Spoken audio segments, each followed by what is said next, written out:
Hey, what is up, you guys?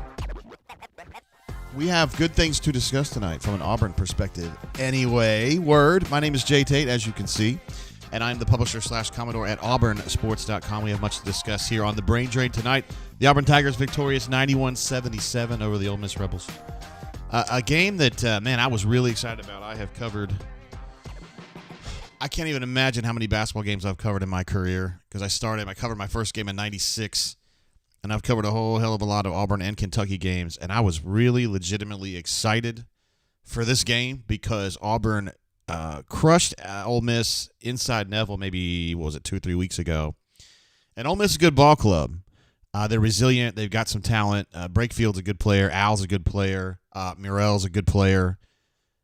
And I was excited because Auburn needed a quad one win. That was on the line here. Auburn needed to show that it could do some stuff on the road, which it had not done. Alabama game was not good. It made a nice second half comeback in that game. And I honestly think Auburn's a better ball club than Alabama, but inside Coleman, they didn't get it done on the road. The next game, they go to Mississippi State, and they just get manhandled. They got to prove to somebody, to all of us, that they can do some shit on the road, and they got it done tonight. Had major trouble in the first half. I think Auburn got caught up a little bit in the frenzy of that environment, and Ole Miss is what I think of it as the new arena. Incredible fan support there. The students showed up and showed out. They're really coming along as a program. Chris Beard's a great thing for them. I think he's a hell of a coach, and he's going to get them to where they're a consistent problem in the SEC. But Auburn went in there and got, I thought, a little bowled over by the environment. And Ole Miss played some great basketball most of that first half. But I'm telling you, the last two possessions of the first half, Auburn was really smart after some really gnarly possessions before that, initially. Anyway, right before that. Come out of halftime, and they've got a new attitude. No more stupid threes. Concentrate on what they're best at in this game, which is inside the arc, 2-point range, Janai, Chad, drive, get the ball to the bucket, let Jalen do some work, let him cook near the bucket. Auburn finishes the half. I don't remember what the numbers were, something like 16 of 20 from 2 in the second half. That is an amazing half of basketball for the Auburn Tigers. And so I'm glad to be here talking about it with you guys tonight. We've already had some fractiousness in the chat. Georgia Rebel was, who's an amazing dude and poster, has been hanging out with us for a long time, particularly when we were doing the quarantine shows, but since then too. Getting some digs in here and there, but we still love Georgia Rebel. Some super chats coming through from some of our legends, including War Eagle 0008, who says, Wardam Eagle family, let's go bully. Thanks for the show, JGT. Glad to have you with us, bro, and you're always super supportive of the show and everything we do at auburnsports.com. Locked on in the house as well. I don't see if Georgia Rebels. Okay, yeah. He was a little bit upset about the way KD was acting, which, to be fair, if that was somebody at another school, we would probably be upset about that. But KD's kind of he's our Tasmanian devil, right? Blake R. coming in from the East Coast says, "Let's get the party started." We have an applause for that. Hell yeah, we do. Let's get the party started. JGT, my man, Blake. We're so glad to have you here, bro. Best tuxedo ever. On this show, for sure. I can't even wear a tuxedo. Cassidy P., who's been doing some work for us, for the bunker, really, behind the scenes this week. We appreciate you, bro, and administrative assistant does as well. Says, each win by double-digit, losses by 7 or less. Loud. Cassidy P., big-time Auburn guy, and, again, doing some stuff behind the scenes to help. We're going to definitely have an Atlanta bunker meetup, and Cassidy P. is going to play a central role in getting that done. So I'm fired up, and I appreciate your work on that, bro. Farm Data, one of our absolute legends, jumps in with a massive super chat. Says, boys, need to put this win in the rear view. Big game Wednesday. You were damn right about that. Got a game at home in the Nev against the aforementioned Alabama Crimson Tide, who are playing tonight. I kind of want to watch the game. I have a hard time doing this show and having a game on, honestly. But I'd really like to try it. They are playing host to the Mississippi State Bulldogs tonight, that game. And we also got Tennessee, Kentucky, which is, God, 2 really good games there. I don't even know what channel it's on, so I'm not going to even try. Fuck it, I'm turning it off. I asked Cuz to keep me updated on the Alabama game because I'm interested to see how that goes. But Mississippi State at Alabama tonight, and also Kentucky and Tennessee. So it's been a fun day in the SEC, and I think this game today was one of the fun ones too. Thanks, Farm Daddy. You're an absolute legend, brother. Amazing. So generous and so supportive. Crocky Poo jumps in. I was chatting with him a little bit during the game. I think that you are on board with the 2-point, 3-point thing like I am. I think that's a part of the game that we don't concentrate enough on. And it's something. Patrick Peace's NASCAR is back tonight. Is that right? Is that right? I have that to look forward to now. Yeah. I love me some NASCAR, but I don't love NASCAR as much as Locked On does. That guy absolutely lives it. And I love that about him. I love the passion. Crocky Poo says, first time this season we drove down the lane. Wardam Eagle. Denver had successful drives on back-to-back possessions in the first half. I can't believe it. He's usually just a spot-up shooter. But we love things you love to see, absolutely. Thanks, Crocky Poo. And I appreciate your the way that you keep an eye on 2-point shooting versus 3-point shooting because it's a huge difference. And it played a huge role in this game tonight.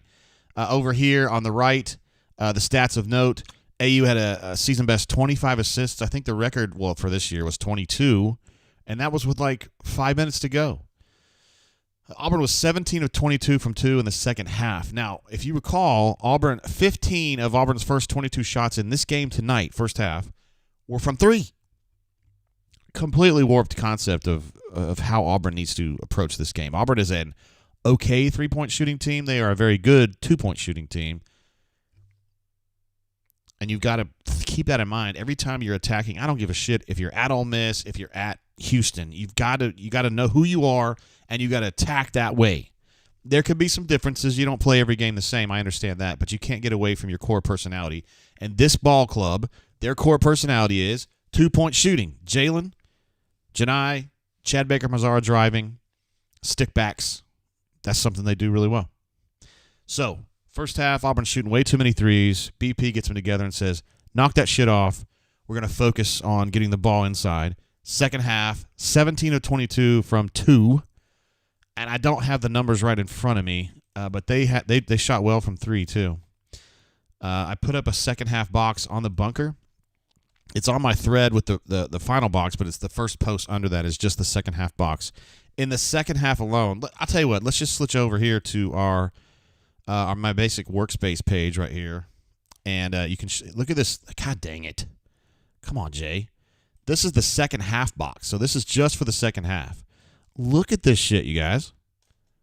This is really good stuff right here. Of course, they outscore them 56-33, but 22 of 30 from the floor, 5 of 8 from 3, 17 of 22 from 2, 7 of 10 from the line, out-rebound them 18-12, 15 fucking assists to 3 turnovers in the second half. I mean, that's amazing. This is absolutely Auburn at its absolute best right here. That's it. We said a few times this year, best half I've seen them play. They played a great first half against Ole Miss at home.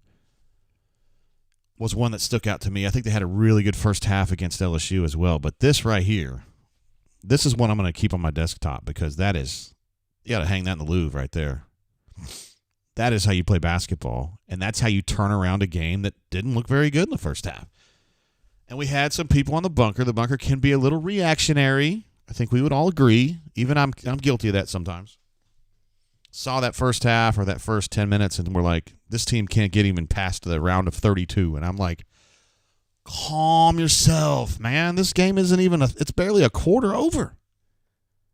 Don't live your life like that. Don't react to just whatever's happening in the moment. Look at patterns. Look at how things are developing in your life. You can't just look at things and be that reactionary. You just can't do it.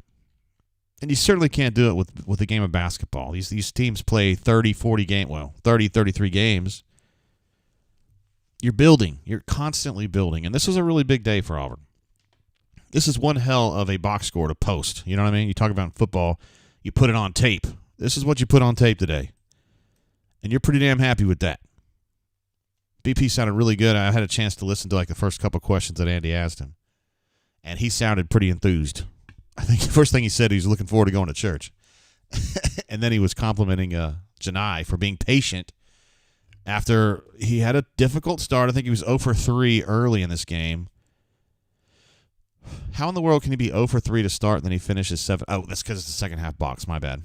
Here I am telling you guys to be careful. It's the second half box, and I fall myself into it. But 7 of 9 for Janai in the second half. Patient. Did not get freaked out. He had a bad early opening, 0 for 3 to start. Then he didn't get the ball enough because they started shooting threes. Didn't lose his shit. Came back in the second half, consolidated strategically. Boom. Really, really good coaching today and really good execution from the lads. No doubt about it. Let's see. We had some super chats coming through. Cassidy P with another one. Our ability to fundamentally shift and dedicate to paint touches, perimeter D, continued rebounding while not fouling is astounding. Yes. Second half, again, really, really good stuff, Cassidy P. And you're right. You got to shift that. Good teams can do that. Good teams can look at things and say, hey, this isn't working. Got to turn it around. Ben jumps in and says, great win. Need revenge on Wednesday. Absolutely. This is going to be a big, big deal. We're going to be talking about this all week at auburnsports.com about this game. Alabama coming to the Nev, and Auburn with eyes on redemption or revenge or however you want to look at that for the loss. 79-75 in Coleman a couple weeks ago now. We do have a couple of Ole Miss, well, really just one Ole Miss guy jumping in, being a little bit of a screwball. Bryce, you got to chill out, brother. He's not cussing or anything, but KD hanging on the rim, up 13 or whatever it was at the time. Yeah, D Lucky says cope, and Sam just says KD is ours, which is it's the best way to put it. Really, it's the best way to put it. Steve R says Bryce is making for friends faster out here. Yeah. I have a close, or I did for a long time, had a close relationship with Neil and the folks over there at Rebel Grove, who are good folks by and large, almost all of them good folks. And Georgia Rebel, over the course of his career here with us on the Brain Drain, has been a great guy. So, I'll probably bring in some Ole Miss folks, and I'm not going to sit here and talk junk about it. Ole Miss has got a good ball club. I think Chris Beard is a really good one. I think you guys know how I feel about Wes Flanagan. That's a great pickup for them, and they're going to be a factor. They're going to be a factor. They're just not a factor against Auburn right now.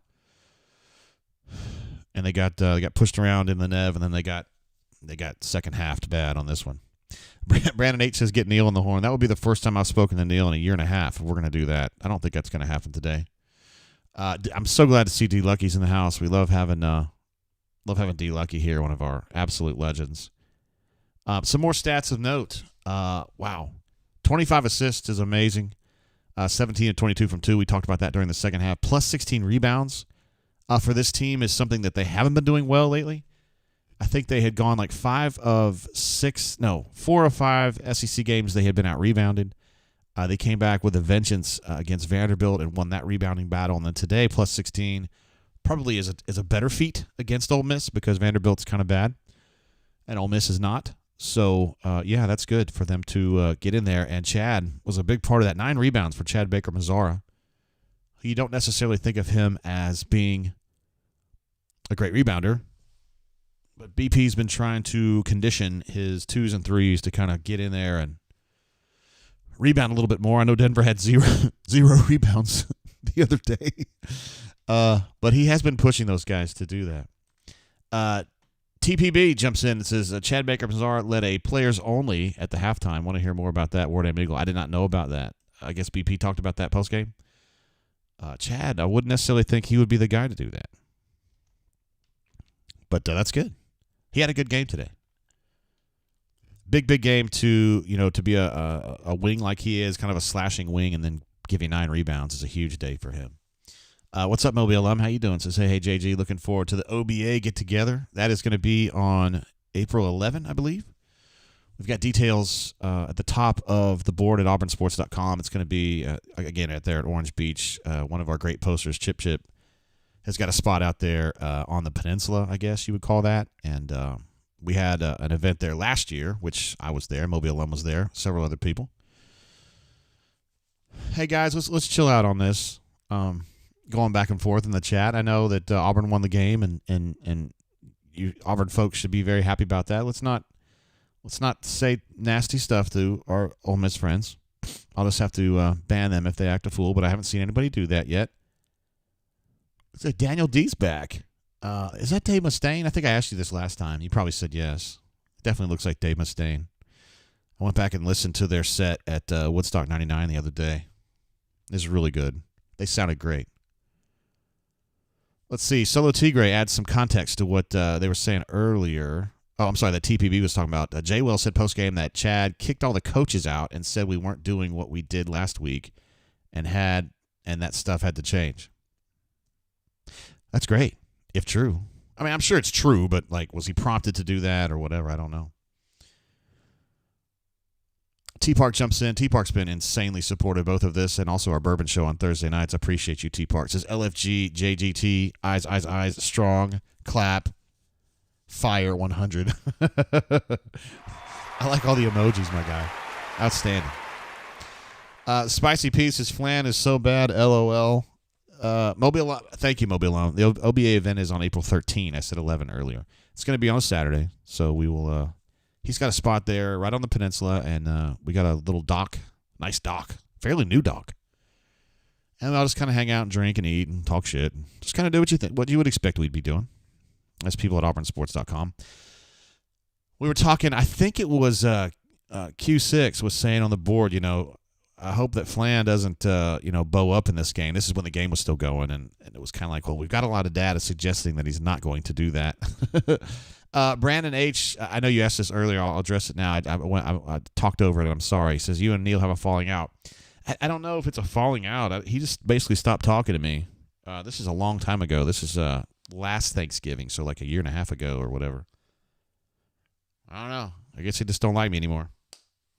I've texted him a few times since then, and he just kind of answers me, like, yes or no, or if I ask a question, he just answers it like straight up. But there's no love, no respect or love. I don't know. I have no idea. I asked him a few times like what went down or what happened, and he just gives me like weird answers. So I just, it's just like a friendship. I got to forfeit and pretend like it never happened. Kind of weird. I still do keep up with Gabriel from the Mizzou site, so that's good. But yeah, Neil, I don't know. So and I also had to log out permanently from Rebel Grove. I don't think I'm welcome over there anymore. I don't know. I've been very supportive of Ole Miss through the years. That was my daughter's second choice for college. She ended up going to South Alabama, but she really, really liked Ole Miss. I really liked Ole Miss going over there.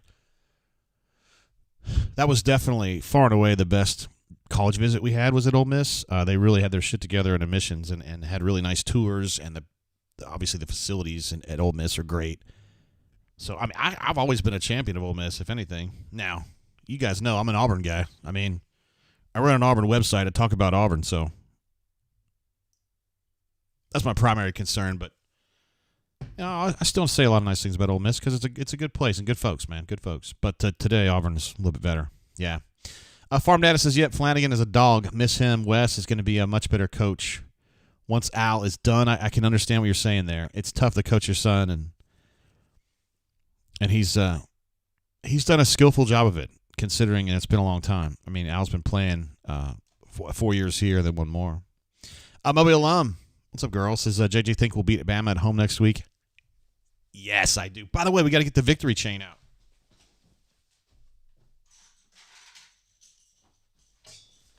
Almost forgot, yo. Got to get the victory chain out. Yes, sir. That's what we do around here. I forgot to get it. Got to put that on my checklist. Victory chain. I'm getting so old now that I have to make lists now. Shit I got to do or else I forget. Moonlight Grams. First of all, great name. I told you that last time, too. Greatest Pod in the South was awesome. I really enjoyed that show. I think ultimately it just didn't make enough. Neil has so many things that he does, like shows. He's got the thing with Siski, and he's got his regular show. He's got a lot of shows that he does, and I think that one just wasn't monetized to his liking or preference. And so that's why it ended. I guess we could have kept it going with Gabriel, but it was always supposed to be me and Neil and Gabe, not just me and Gabe or whatever. I don't know. But I appreciate your support, Moonlight Grams. I've heard that a few times, and it was a show that I really enjoyed doing, and I just tried to be as real as I could, and fun. Yeah, Brandon H., I appreciate you, brother. Still, he was talking about really liking G-Pits in the chat here. Let's see. Oh, Feel Like a Stranger, otherwise known as Flass. Not Flaccid, but Flass. Word up. Much love, Drainer, Swoogans, and the Tates, especially Mama Tate. Thank you for asking. Big W. Take care of the rock and defend and rebound, and good things will happen. That is definitely what happened today, particularly in the second half. Took care of the rock. 3 turnovers in the whole second half with, I think, 18 assists. Is that right? Numbers are probably up here. I don't have the second half numbers right there, but I think it was 18 and 3. I thought I put those stats on there. Damn. Weird. And they rebounded well, and they defended pretty well to this game. So, yeah, that's the checklist right there. That's the old man checklist. That's the one I need. Steve R., appreciate the super chat, brother. No message offered and no message needed. Cassidy Pieces at JG Siski as in Tyler Siski. Yes. Neil does a show with Tyler Siski. I don't remember what it's called, but it's good, man. It's good, like football talk, and he's really good. He's a good guest. Neil's the master at like monetizing these shows. Has lots of podcasts and video shows, and he's really good at monetizing that stuff. Way better than I am. He's got a real talent for that. Of course, he was for a period of time a professional radio personality. So I mean, he should be good at that. He's got some real ability there. Raven, who's one of our absolute favorite people that we've ever met, associated with our site. He's just a great guy. And married to an incredible chick. Says, what a game. The best halftime adjustment I have seen all year. I would agree with that. Going to need more of this coming up. It's date night. Gotta run fan, the aforementioned Mrs. Raven. Be good. Hey, you be good too, brother. We're going to miss you here in the rest of this chat. But I look forward to seeing you the next time. You know where to find me, brother. Just text me when you're coming up this way, and I got you. And if you need somewhere to stay, you can stay in the D. Lucky suite, assuming D. Lucky's okay with that. But I think D. Lucky would probably be good with that. With subletting that to you. Probably free of charge, honestly. Let's see, Mobile Lunch jumps in. What's up, girl? JG, which road games left on the schedule scare you? Great question. Tennessee is going to be a problem. Florida played a really tough game today against A&M and lost by 2, I think. But Florida's definitely been arcing up. Playing some better ball under former Auburn assistant Todd Golden. That's a game that concerns me. At Georgia concerns me. Georgia seems like a team that can get ahead of you, and then they kind of run out of gas. Against Alabama, they ran out of gas badly. They were playing South Carolina today, who's actually really good. I think I underestimated them. They are now. Why does it say 5-2 up there? Why? This is not even the right schedule. God dang it, man! See, it wasn't on my checklist. I've got an out-of-date schedule in there. Give me a second while I get that straightened out. You guys should have told me, man. Of course, it's my fault, but I had it all done. I just didn't add it to the show because that's what I do. I'm an old man now. All right, let me add that real quick. Sorry, guys. This is what happens when you do live shows.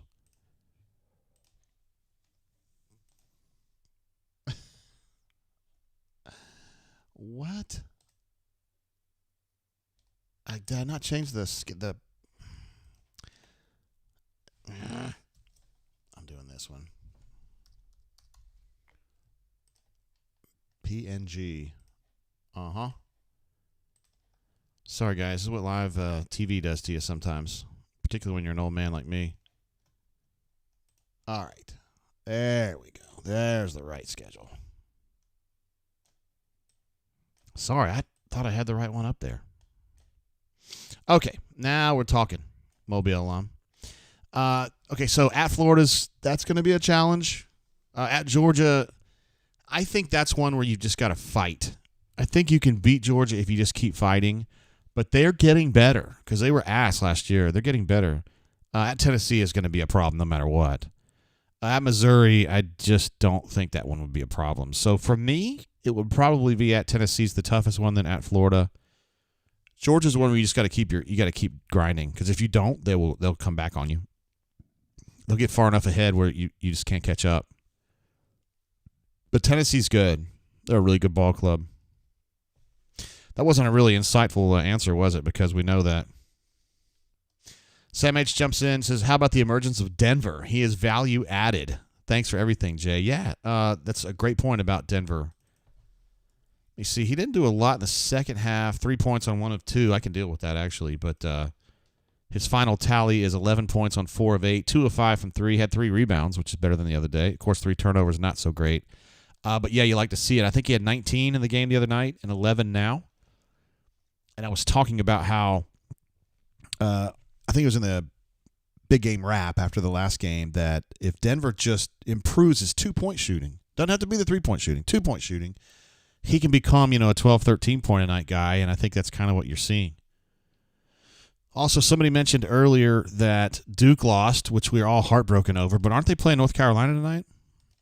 It's hard to find any daylight in that one. But I can take a look and see really quick. We love it when Duke loses. Yeah, they're playing North Carolina tonight. That's a showdown right there. I know there's a bunch of big ones. I know Kansas just trashed Houston tonight, right? See, Chip says, FFS JGT, Cheney Johnsoning this thing. Boy, there is some truth to that, though, brother. Hey, Sam H., I appreciate you, one of our channel legends. Mobile alum as well. Says, how do you like the Durkin hire? Great question. Who do you think replaces Garrett? I'll take the second one first. I think there's really only 2 guys. Pope, who's an outside linebackers coach at Georgia Tech right now. He's definitely in the hunt, and Rodney Garner. I said on the board the other day that when I was kind of letting you guys know that Garrett was going to be leaving, we kind of knew that ahead of time. Got to be careful on some of the timing of things that I say. But this time I don't have to worry about it. Pope, former Alabama guy. If you notice, man, a lot of these dudes that, with the notable exception of the quarterback's coach, whose name escapes me now, a lot of these are guys that Saban had worked with. And I think something that a lot of people don't know or don't realize is that Freeze he has a really good relationship with Saban. Those guys talk somewhat often, and I think that he asks Saban for counsel sometimes on things, which I think is smart because no matter how you feel about Alabama, you've got to acknowledge the fact that Saban's really good at what he does or what he did. Scott asked about Damian Fishbeck. I saw him on TV. It wasn't today, but I've seen him recently, like in the last 2 weeks.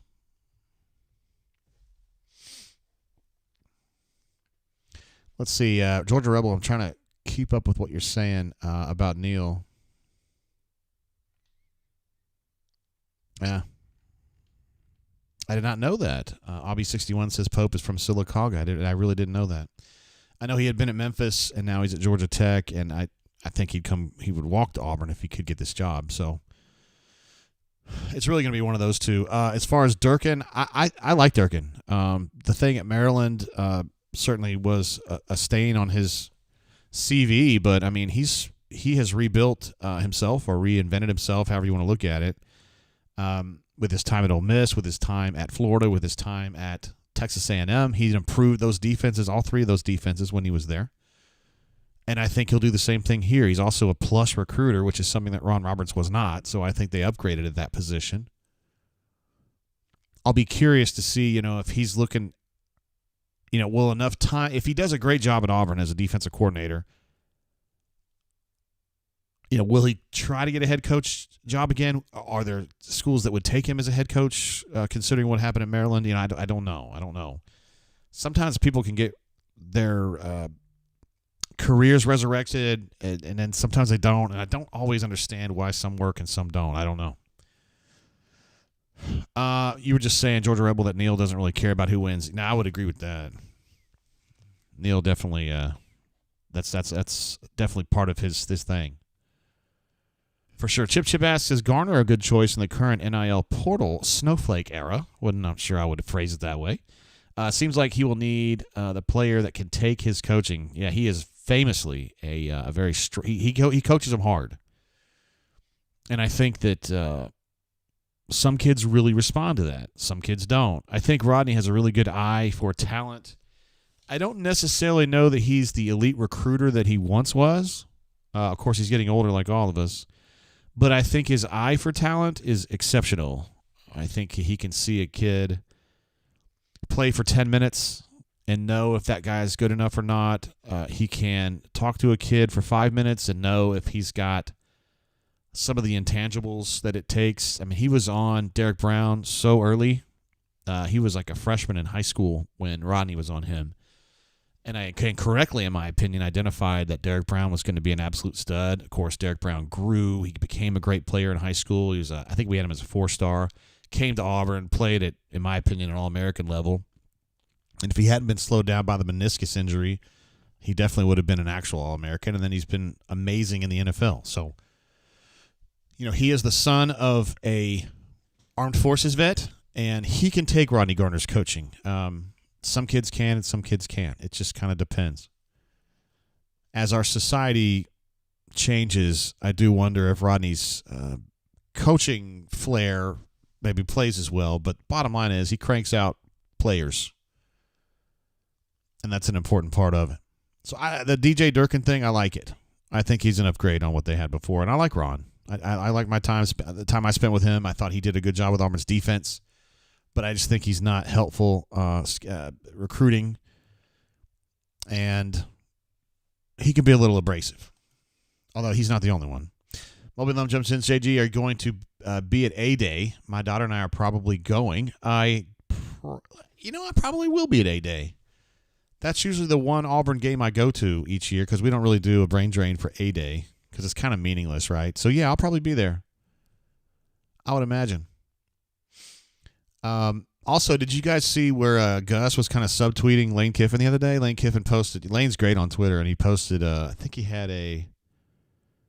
just posted a license plate, I guess, of his rental car, and then Gus, I think it was a Florida license plate, and then Gus, like, quote tweeted it and put a Mississippi license plate. I thought it was hilarious that Gus is playing that game now. That was funny. That was really funny. One thing I do want to mention that I've already communicated with.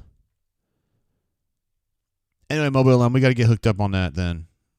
I'd love to see you and your daughter again. Well, just you, I guess. I've seen your daughter in pictures, but not in person. Blake says double drink nerd. Okay, I can do that. By the way, you know what we're drinking tonight? Rebel 10-year. Had to do it for the Ole Miss game. I'll be Cran. I can answer this one for you. Hey, man, what's up? I haven't seen you in a couple weeks. Hope you've been doing all right. Asks if Walker White's going to be the starting quarterback. I cannot imagine a situation where Walker White starts at quarterback for Auburn. And if he does, it's bad. Bad sign.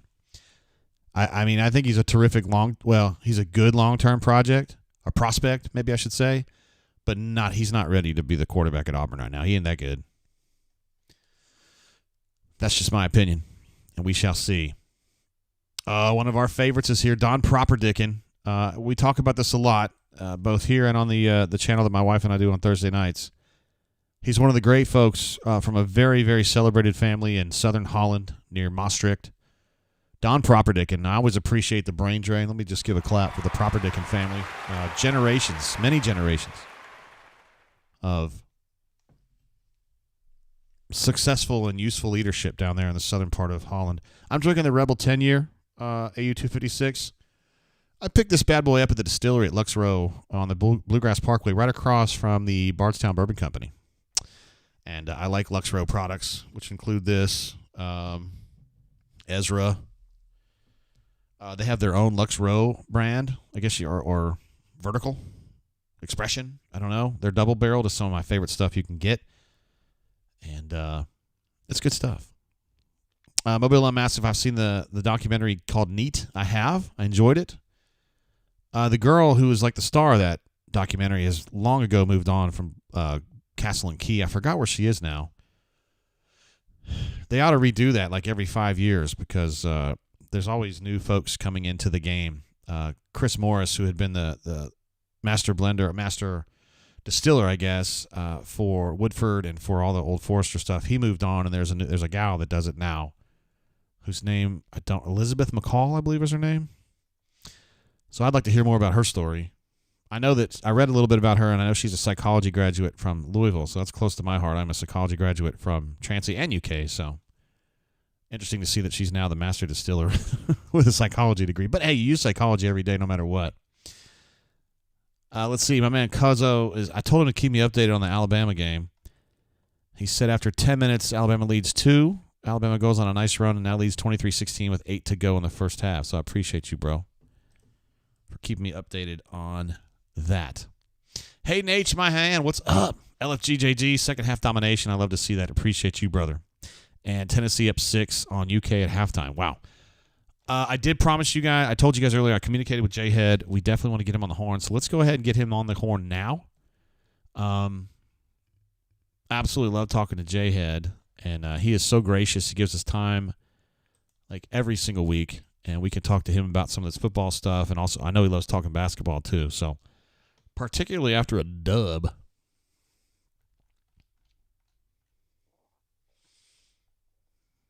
Hey, GT, what's up, brother? What up, J-Head? How you doing, brother? I'm doing good, man. I'm doing good. Like we talked about in our text exchange earlier, I would really like to talk about a win tonight. And guess what? We get to talk about a win, big dog. That was a yummy, yummy win, wasn't it? It truly was. To get that first quad one win in the Pavilion tonight, you know, it says a lot about the character of this team to come back from 15 down in a situation where they were not playing really well. Turn it around. Everybody pretty much in the starting lineup, with the exception of Chris Moore's in double figures. Obviously, Chad Baker-Mazara, your de facto starter, had a heck of a game tonight, and just very proud of this team to play the way they did unselfishly in the second half, clamp down defensively, and really just kind of change the narrative mid-game on how everybody was feeling about this team. Monster win by Pearl. Love the coaching adjustments too, right? Shooting too many threes early on, and he says, hey, man, let's get closer to the bucket and pay attention to our shooting and how close we are to the bucket. And they went off in the second half, brother. I think they were 17 or 22 from 2 in the second half. That's pretty damn good. Not bad. Not bad at all. And they continued to shoot the three, but what they were more conscious of the moment, it felt like. They valued possessions a little bit more. It wasn't just, let's fire it up as quickly as we can as soon as we cross the half-court stride. It was more or less, let's reverse the basketball, let's move it inside out, and then on the kick-out three, you know, like the pass, the one to Denver in the corner, or I think there was one to Chad Baker-Mazara also in the corner over there.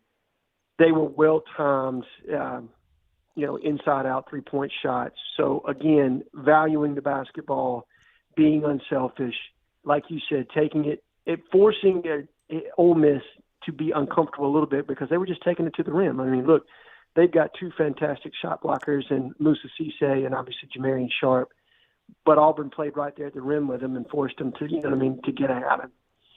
I don't know, just took the action to them, and very impressed, like you said, with the coaching change, and just a good game for Pearl tonight. A great way to get that monkey off your back and get the first quad one win of the season. And now you get an opportunity to get a quad one win number 2 against Alabama next week. Yeah, that's shaping up to be a tasty confrontation there. And you got to feel better about Auburn now. I mean, I felt like they would win the game anyway, but to be able to go on the road and play that way, particularly in the second half, makes me think they're going to beat Alabama. No question about it. I think we're going to play really, really well. I think they'll be dialed in. Bruce will be in his bag. Every motivational tactic will be out. But I don't even think he has to say anything, to be honest. This team knows they gave one away in Tuscaloosa. Like, they had an opportunity to win that one. They had an opportunity, and they just couldn't finish. Now you get that same game in Auburn. You get an opportunity to show, to play a fantastic team. And for you to go into the lead in the SEC, I think Alabama is in the lead at 7-1. Guess what? If they take an L to you, that drops them down to even, and now you potentially have to tie break. So it will be a monster game. I have no doubt that Neville will be absolutely rocking. And then you go from there, and you got a really tough Florida team on the road in Gainesville. We never play well in the O-Dome, but this season is about changing narrative, and hopefully the team can kind of continue forward with that. Yeah, that's the thing. Mobile Alum was asking earlier about, which road game concerns me the most. And I think at Tennessee, for me, is the big one. But at Florida is going to be tough on February 10th. I mean, Florida, they're pretty good, man. They're not bad. Todd Golden, obviously Bruce Pearl disciple, from that tree. For sure. Very good young basketball coach, great mind, very much into analytics. But I think he's starting to shape Florida more to what they were underneath Billy Donovan and less of what they were underneath Mike White. Not that Mike White's a bad coach. I think he's really good. I just think they kind of lost that elite edge. And so that's going to be a tough one in Gainesville. I agree with you. The game in Knoxville is going to be the toughest. But no game down the stretch is going to be easy with the exception of potentially Missouri. Every team we play is a quad 1 or a quad 2 opponent, even South Carolina, who's having probably the most surprising season in the SEC this year. So we've got our hands full going throughout the rest of this season, but these are the kind of games. A game like tonight is what helps shape your tournament resume moving forward into March, and it's the kind of game that defines your character as you go through a season of adversity. The more games you have like this, you get tested and you come out on top, the better you're going to be when it comes tournament time. So, again, big win for this team tonight. Love to see them come back. And, look, I want to give credit to Chris Beard. He has really done a fantastic job with Ole Miss in year one, coming off the mess that Kermit kind of left. And I like Kermit Davis, but that program was just completely on the bottom floor or the bottom rung of the SEC. They're a significantly better team, potentially even a 9 or a 10 seed in the NCAA tournament if things continue to play well. But that's probably why I'm excited about this thing, because you did just beat a tournament team in their house by double-digit points with Katie Johnson putting the exclamation mark on it at the very end. Yeah, for sure. And I think he got some of those Ole Miss people rustled as hell about that. You 100% he did. Yeah. Auburn's got 4 really tough games left. Well, maybe 5 you could argue. Alabama, Florida, South Carolina, Kentucky, and Tennessee are probably the big ones, and 3 of those 5 at home. South Carolina, man, I don't even know what to think about them. I kept thinking they were a mirage, but they're right there, man. They're tied with Auburn in the SEC right now in second place. So, I don't know. That's going to be a tough one, too. I can't believe how quickly he's turned it around. He really has. It kind of reminds me of Pearl's 2016 team where Auburn just came out of nowhere. And that team, I think that season, Anthony McLemore was the starting 5. Mustafa Heron was your wing, and obviously it was year 2 of Jared Harper and Bryce Brown at the point in the shooting guard. And we got off to a blazing start, and then Anthony got hurt that season. But that's the kind of team he's got. Nobody really knew what South Carolina was going to be. Would they gel at all? But it's just they're a very good club. They're a sound ball club. They don't make a lot of mistakes. They're unselfish with the basketball. They have guys that can fill it up and they can be a bucket when they need to be. So it's a diverse group. I wonder, I'm with you though, they have played really well to this point. But sometimes when you have so many unknowns on your roster, and maybe they're just unknowns to us and not unknowns to them, but you kind of fade down the stretch a little bit. And I wonder what they're going to be like in late February as opposed to where they are right now. Yeah. That's the thing. Got to keep building, brother. Got to keep building. You do. We had some questions about some football stuff, too. DJ Durkin is now on board, showed up for his first day of work on Wednesday. And a lot of people kind of wondering, how big of a plus. I think everyone agrees it's a plus for Auburn, but how big of a plus that is. What do you think on that? Well, it's twofold for me. Yes, it is a plus. I think DJ Durkin is a top half the league SEC coordinator. Okay. And I didn't dislike Ron Roberts, but I think where DJ comes in is he's going to be more in line with what Hugh Freeze wants as far as an on the field coach and as well as a recruiter. I think he is a plus recruiter there from the coordinator seat, probably more in the line of what you would have expected from Kevin Steele and Will Muschamp. Probably not quite the champs level, but in that same vein. The second part of it is there's not going to be a wholesale change from a defensive philosophy standpoint. You're still talking about a guy that runs some odd front, bases a lot out of 4-2-5 with a big nickel, runs a lot of match pattern coverage on the back end, whether that's match 1, match 3. They'll do some cover 2 man. It's a variety of coverages in the back end, but all kind of out of that Saban Muschamp tree of match pattern coverage. You ran some of that last year with Roberts. So there won't be, and they're going to have a versatile jack linebacker that's going to line up on the line of scrimmage. They're also going to drop back in coverage. So there's going to be a lot of similar parts.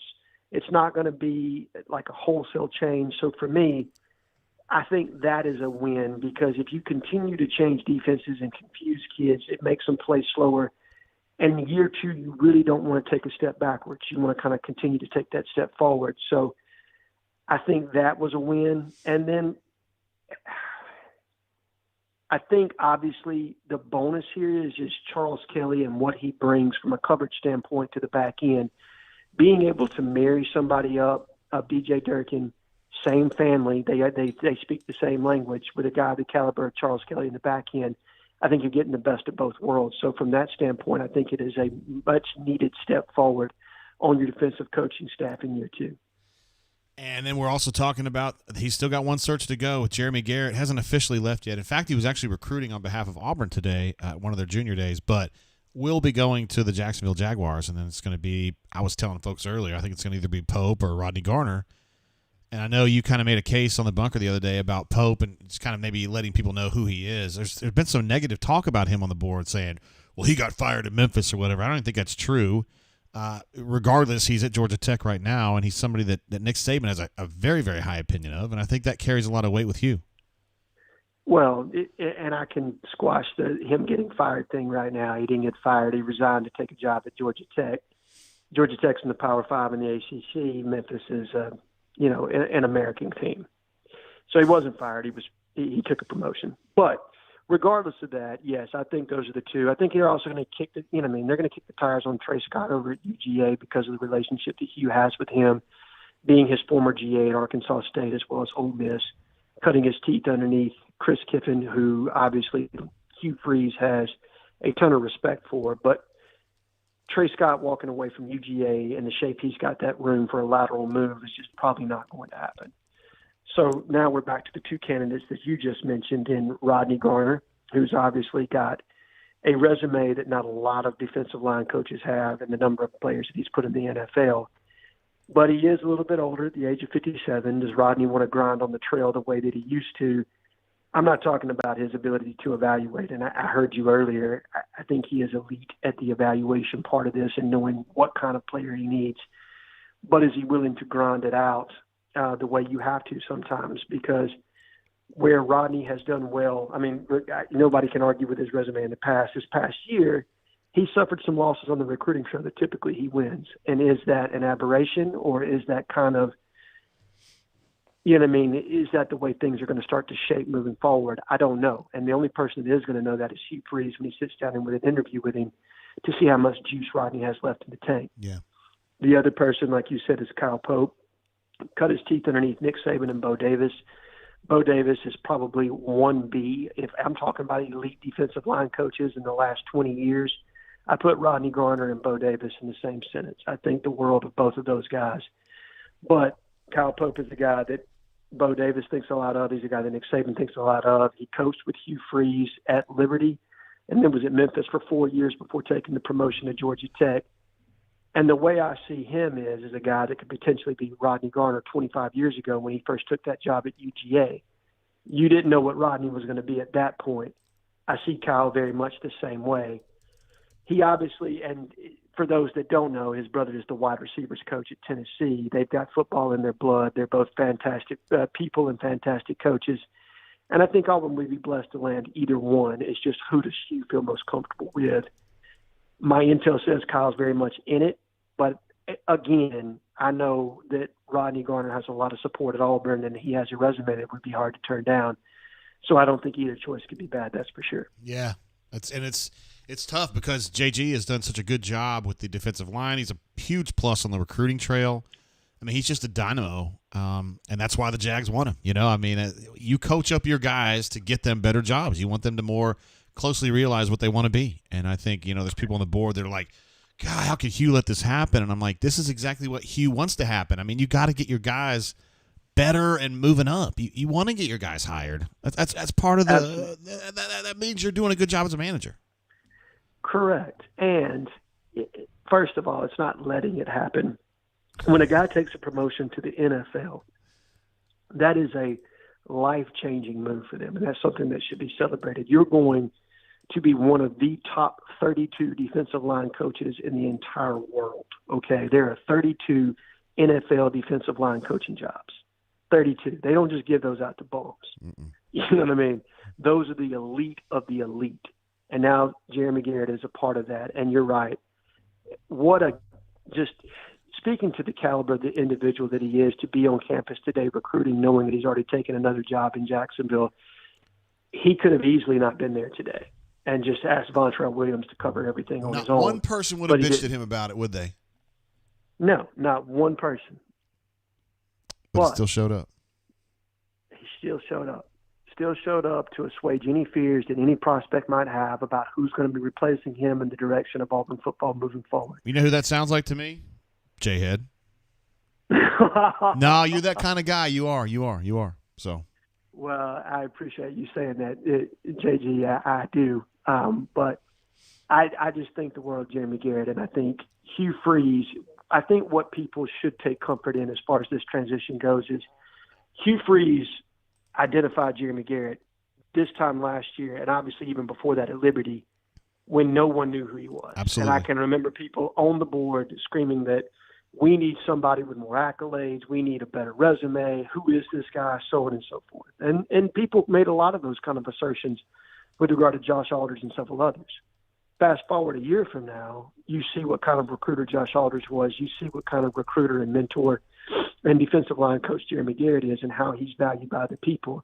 That tells you that your head coach has an eye for talent. So regardless of who he lands on for this position, I think people should feel comfortable in the fact that Hugh has a really good eye at finding coaches, potentially even with unconventional backgrounds or guys that haven't been featured guys just yet, but knows what they're capable of or on the precipice of. So if it's Kyle Pope, guys, I promise you, you're going to be in good hands. And I've spoken to high school coaches that rave about this guy and the way he runs his room, the kind of energy he brings. If it's Rodney Garner, I think everybody in Auburn would celebrate that move because of what Rodney has accomplished at Auburn and in the SEC. So I honestly don't think there's a bad pick. And again, hat tip to Jeremy Garrett for the person that he is, the way he's done this the right way, not the wrong way, because there's a wrong way to handle it anytime you leave a program. And just understand that we're in good hands. Nobody wanted this transition to happen. But, again, he's going to the NFL. You got to be happy for him. That's exactly right. Especially with the way the recruiting calendar is and the way college football is. Yeah. And good managers get their people promoted. I mean, that's the end of it. They do. They do. Think about it. Think about your world and the people that have left your staff there at Auburn Sports. You've celebrated each one of them as they've moved on to other things in their career. I know. That's just what you do. I hate it. I've lost some good ones, man. And you work with some of those guys. Correct. Jay Lee and whoever else. Anywho, J-Head, I've had you for 15 minutes, man, and it's a Saturday night. We love having you on the show anytime, even if it's a Saturday night, any day of the year. We love it. So thanks for hanging out with us, brother. No, love having you. Just appreciate you guys having me on, man. Love the platform, love the bunker.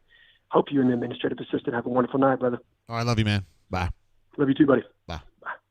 There he is, J-Head. A tremendous caller, a credible human being, and just a real pleasure to have on the show. Some good stuff there about Kyle Pope. Some good stuff about. I'd forgotten that Kyle Pope had worked under Hugh before. I hadn't thought about that. That was a name that just kind of popped up for me on Friday, I think it was. Yeah, and also it sounds like he's a fan of Durkin. Did not get carried away with his praise of Durkin, but thought that he was a top half coordinator, and that's good. Let's see. Scotty Peace says UK is not a top 10 team. By the way, J-Head had a great point about JG, Jeremy Garrett, defensive line coach at Auburn, who's going to be going to the Jaguars. He comes from Liberty, and a lot of people on the bunker and elsewhere were like, who is this cat? Can't Hugh get somebody with a more seasoned resume, I guess you could say. I want you to look at this resume right here. Look at this resume. This mystery person coached at Worcester, which is like the size of Trancey, where I went to school. Also DePaul in Greencastle, Indiana, a school the size of where I went to school at Transylvania. IUP, Akron, Wisconsin. Now he's made his way up to Wisconsin. Spent 7 years there, and then it's 17-22 at Chattanooga with the Mocs. That's Lamont Price, the head coach at South Carolina, who's doing an amazing job. Could end up being coach of the year in the entire country. You don't have to be an assistant at Duke, UNC, Kansas to be somebody if you grind and you're a good dude and you work hard, period. And that's what Jeremy Garrett's done, and that's what Lamont Price has done. I happen to love folks like that. BP not necessarily one of those, because BP, you guys don't realize it. Those are the youngs that he came up at Iowa under Dr. Tom Davis, which at the time in the 80s was a major, major program. So he came up that way working under Coach Davis at Boston College and then Iowa, which were really, really big spots at that time. But I also like the guys that grind their way up from really, really small stuff. I mean, the Troy girls basketball coach, Shauna Rigby, same deal. She's amazing. I don't know if you guys care about Troy women's basketball. By the way, my alma mater, Transylvania University, 54 in a row, by the way. 54 wins in a row. Get some. I think they're going to win another national title this year. Maybe we'll do a brain drain for the Transy national title game. It'll be 3 people on here. Me, Courtney, and my daughter. We might do it, though. Brad E. jumps in. I know this guy pretty well. He's one of the Madison Mafia, along with AU-256 and D. Lucky. Says, thanks for letting us make multiple threads during game day. That is a joke about maybe Hoke not allowing that over on his site. Although the only reason I know about that is because somebody brought it up on the bunker. Terrence, my guy, what's up? Terrence spends a lot of time with us during football season. Says, just got on. Can anyone tell me who the floor wiper guy was who was acting like a jackass during the timeouts that the television broadcast kept highlighting? I do not think that kid is a jackass. I do wonder what he's hopped up on. But I admire the gumption, man. Brad E. says he's off to karaoke in Madison. Have fun, brother. What would I sing if I could do karaoke? Probably Walking in Memphis. I gotta be careful with which songs I pick because I can only sing so high. Let's see, AU-256 says, I hate it, but Bama is absolutely clapping Mississippi State's cheeks right now. Cheek Clapper 69 killed me the other day in Warzone. I was disappointed. I think it was Cheek Clapper 69 XX. That's what it was. It was tough. It was a tough loss, but it happens sometimes. Yeah, Walking in Memphis would be a good one. Allentown might be one that I would pick. Solo Tigre says, I figured you'd be good for an Eagles tune. Dude, I hate the Eagles. I freaking hate the Eagles, Solo Tigre. Makes me sick to my stomach to listen to the Eagles, with a rare exception being The Long Run. I thought that song was really good for some reason, but man, they're horrible. My wife hates me for saying that because she loves the Eagles, but I don't feel it, man. Let's see. Melee says UK is making a run about to stuff University of Tennessee Knoxville in the mud. Love to hear it. Abby Kren says maybe he would have hit feelings. I love it. Let's see. Blake says JGT would be karaokeing Do You Really Want to Hurt Me by Boy George. You know, as someone who has listened to a lot of my shows, Blake, particularly during the quarantine, that the Boy George thing, I just stay away from. I put a sarcophagus over that, and I don't go back into that. War Eagle 0008 says that's the worst take you have, and I love you, JGT. Yeah, I know it's an unpopular take. I'm just done with it, man. Hell, their best. Actually, I say that. I said The Long Run. New Kid in Town is also a great song, but they didn't even write that.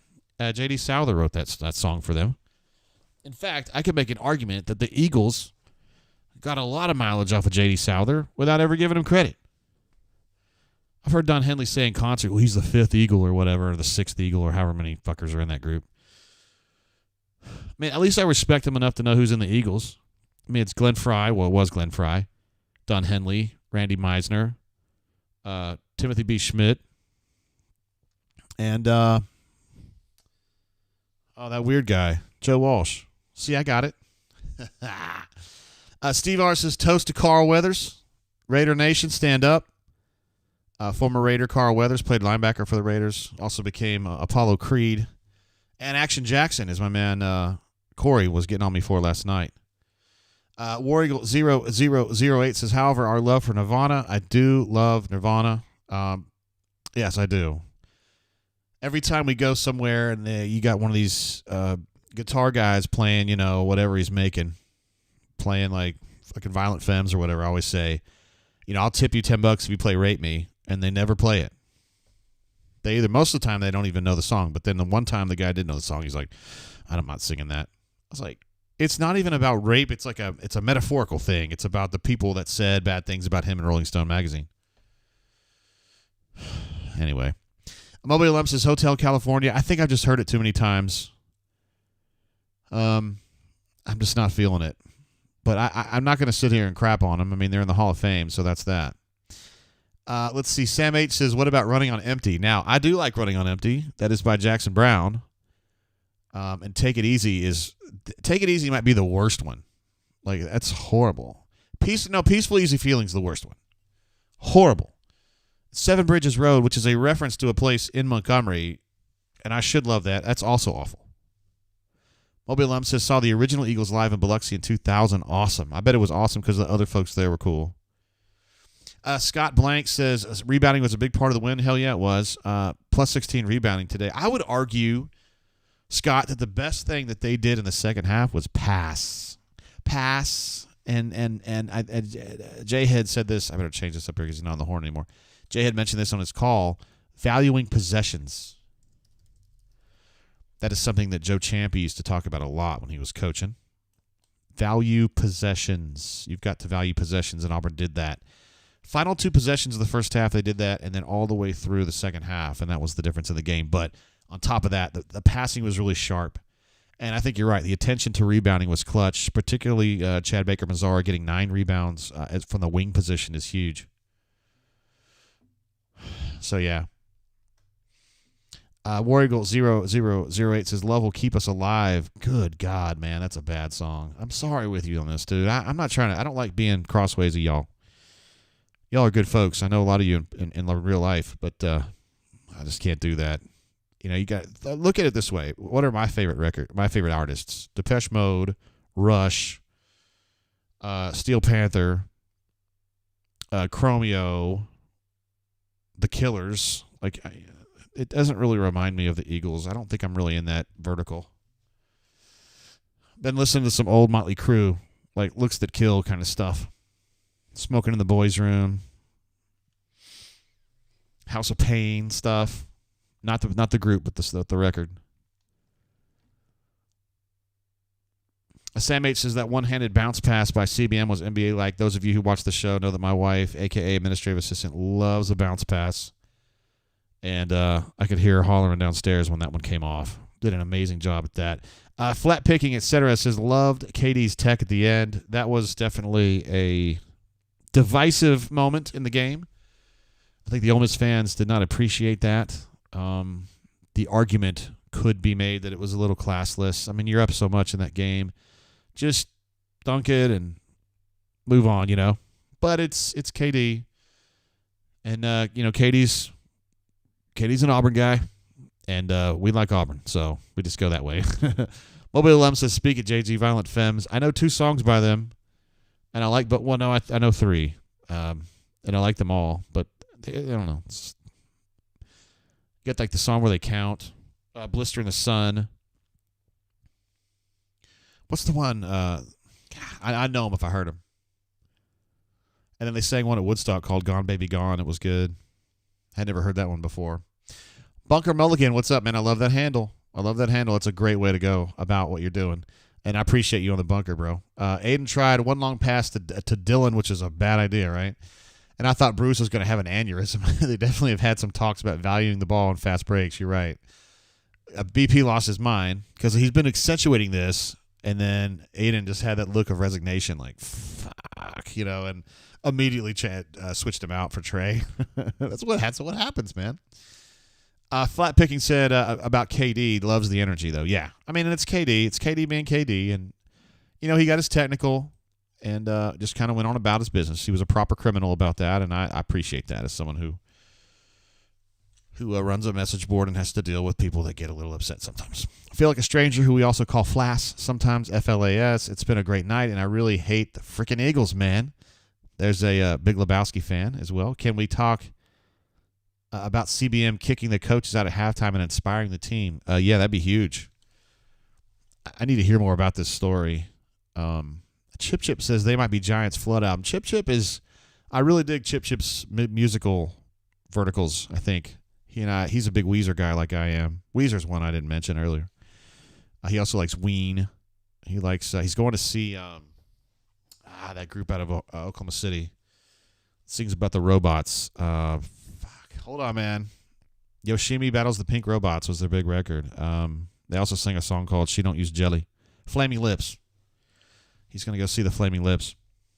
Taking his daughter to go see the Flaming Lips, which is really cool. I took my daughter to see Weezer. She fell asleep. That's a true story. But they were playing Comfortably Numb, to be fair. John D says, from the field of 68. I don't know what you mean. Does that mean you were sent here from there?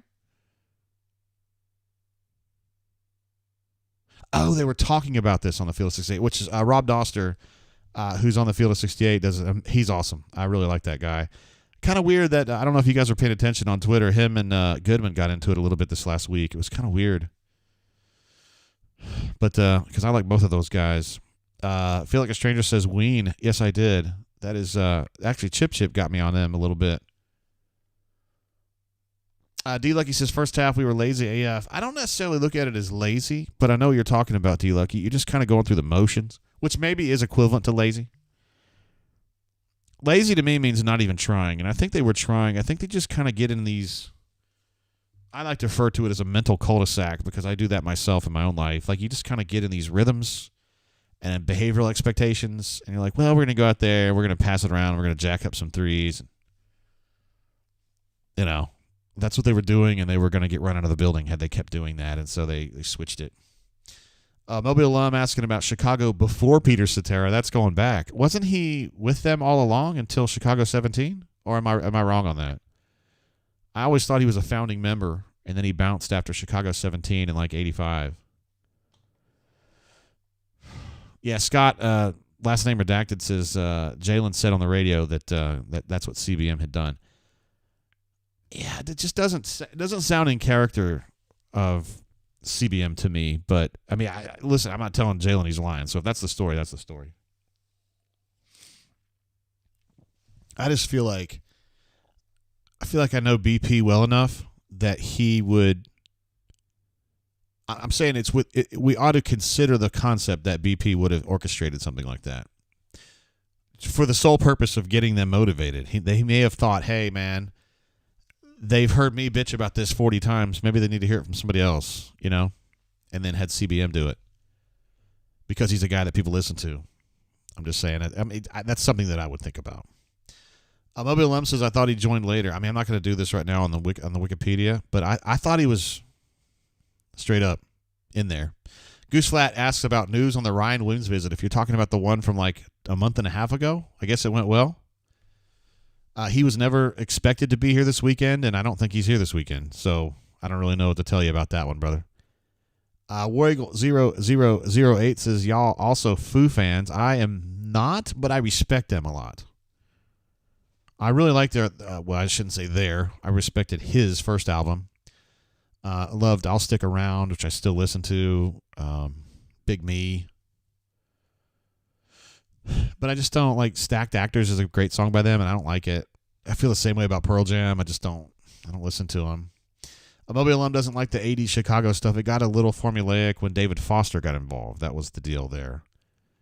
And I think they were looking at it as their sound was kind of falling out of favor when in the 70s they had it really 25 or 6 to 4 and Saturday in the Park they had it perfectly.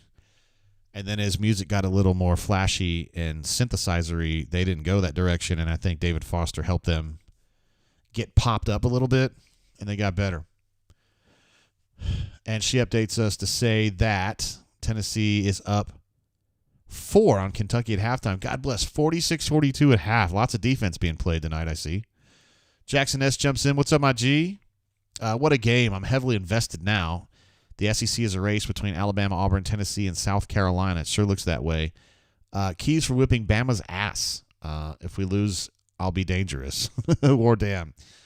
Well, when you're dealing with Alabama, you know you're dealing with a team that can score the basketball for sure, and you've got a point guard who is a problem. He's kind of like KD, except he's more skilled, and he's playing some great basketball right now. I'm talking about Mark Sears. I don't know what he's doing tonight against Mississippi State. I'm guessing he's having a good night because they're killing them.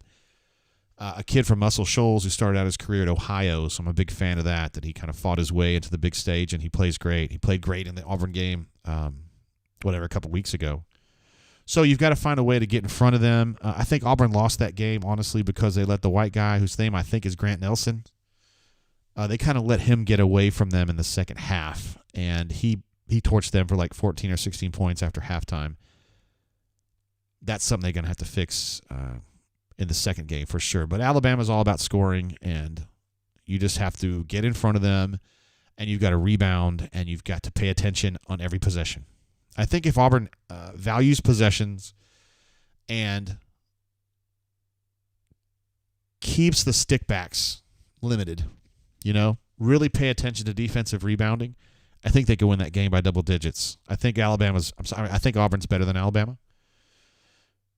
And I think Auburn's going to win this basketball game, but they can't just walk in there and assume it. They got to work for it. I think they will because of what happened last time. Stu Pup, my G, what is up, man? It says it was a different paradigm in the second half versus Ole Miss. Only 8 3-point shot and made 5. That's nice. Hell yeah, they changed that completely, didn't they? First half, particularly in the first 12 minutes of the first half, they were just jacking up from 3. I think 15 of the first 22 shots today were 3-point shots. And BP said, we're not doing that anymore. And as you mentioned, in the second half, they went, I think, 5 of 8, something like that in the second half. And they ended up taking 22 shots from 2 in the second half. So they completely changed their attacking paradigm, and it worked out really, really well because that wasn't a very impressive half of basketball. The second half today, I think, was Auburn's best ball of the year. AU256 says, how are you not a Foo fan, JGT? But had Learned to Fly on the Rundown forever. Yeah, I did. Yeah, that's a good song, too. That's from The Color and the Shape, isn't it? There's some good songs on that one, too. Monkey Wrench, Learn to Fly, and the really slow song, I think Walking After You. That's good stuff. But again, that record came out, 98, 99? The stuff since there, I don't know. Chip says Aubie was dragging nuts all on the mascots at the Senior Bowl today. Aubie has a tendency to do that. I think Aubie's definitely the GOAT when it comes to college mascots. He's amazing and has been for a long, long time. Aubie was great long before I got here, as Gene Chizik would say. Mobile Alum asks if I like Heart.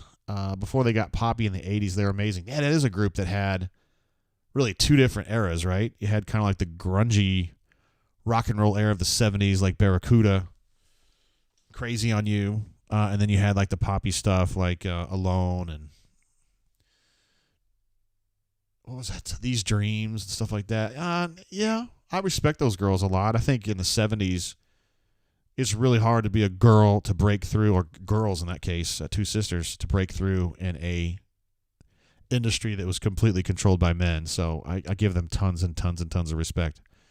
And they're good musicians, too. I don't think those girls get along now, though. Ann and Nancy Wilson. Real Deal's in the house. Real Deal representing Huntsville, Greater Huntsville. And glad to have him. He says, what's up, peeps? We love Real Deal. We respect Mrs. Real Deal. In the event that she is listening, I say nice things about you, and I don't want you to come after me. I'm scared of her. Terrence W. says, Pretender, Times Like These. Yeah, Times Like These is a solid song. Everlong's a good one. Cousin Becky from across the street, they are huge Foo Fighters fans, and they've been to see him a couple times, or at least a couple times on tour. I just wouldn't do it. I just don't like him enough. But I respect the hell out of him, though. And Dave Grohl's a good dude. Taylor Hawkins was a great guy. A really good drummer, underrated in my opinion. Solo Tigre says, I've lost most of my interest because Taylor Hawkins was my favorite in the band. Great drummer. I know you're a drummer, too. I wish that I was a good drummer. I'm a terrible drummer. I don't know if you saw this, Solo Tigre. I know you're a fan of drumming. On Drumeo, they had a video, I think it was 2 weeks ago or a week ago, where Nick Collins, son of Phil, was asked to learn to play Almost Easy by Avenged Sevenfold, in the span of however long the take was, like an hour. He had never heard the song before, and within an hour he had to go through it and play it. And it was amazing to me that, and I'm not trying to say Nick Collins is like the greatest drummer or anything, but it was amazing to me that a professional, good-ass drummer like Nick Collins, even after an hour and like 5 or 6 takes, was still having to cut a lot of corners on the shit that the Rev had put into that song, particularly the double ride. He could not get that.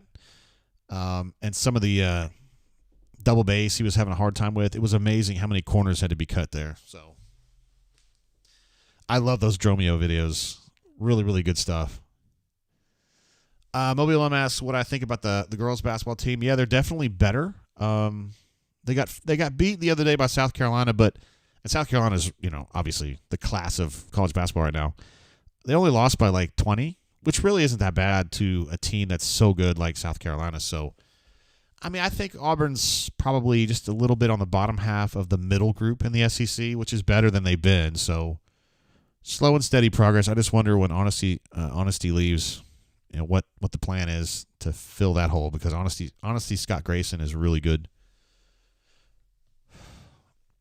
Solo Tigre says, I haven't seen that one with Nick Collins, but it sounds great. I love those first-time listen videos. God, that's something they've kind of been doing. That's like a new thing they've been doing. They also had one where, like, this guy, and I honestly don't know who he is, but he's a great, like, jazz fusion drummer, was trying to play a song by Tool. And you know how their rhythms are so odd. Danny Carey does odd things the way that Neil Peart did. And the guy, he needed like 2 or 3 takes to just kind of get the rhythms down.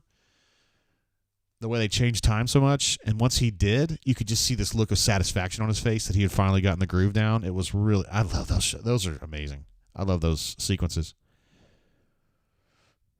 Chip says, watch a few of the vocal coaches reacting to Alice in Chains Down in a Hole Unplugged. I was watching that last week. It was a girl named the vocalist who was doing, I don't think it was Down in a Hole. It may have been Down in a Hole. It was one of the unplugged ones. And she, those get me, man, because I used to sing those with my sister. And those songs are almost all about drugs. And then my sister died of a drug overdose, so like those songs carry a lot of extra meaning for me. So I have to be careful when I listen to those, because if I'm in the wrong mood, it'll absolutely bottom me out for the rest of the day. Warrior says, Warrior 0008 says, are you a yacht rock guy? I would say so, yeah. Yeah, I'd say I listen to, like during the summertime, I listen to yacht rock on Sirius XM and know most of the songs. Yamo Be There is one of my favorites. I know everybody argues about Steely Dan being the classics, and they are good. But I like some of the other ones. Gregory Abbott, Shake You Down. It's a good one, too. Real Deal jumps in with a super chat. Appreciate you, bro. Great win tonight. Love the energy. Lots of energy, particularly in the second half. Got to beat Bama next. Need a Huntsville bunker meetup soon. Yeah, we do need to do that. I think our next one's going to probably be in Atlanta.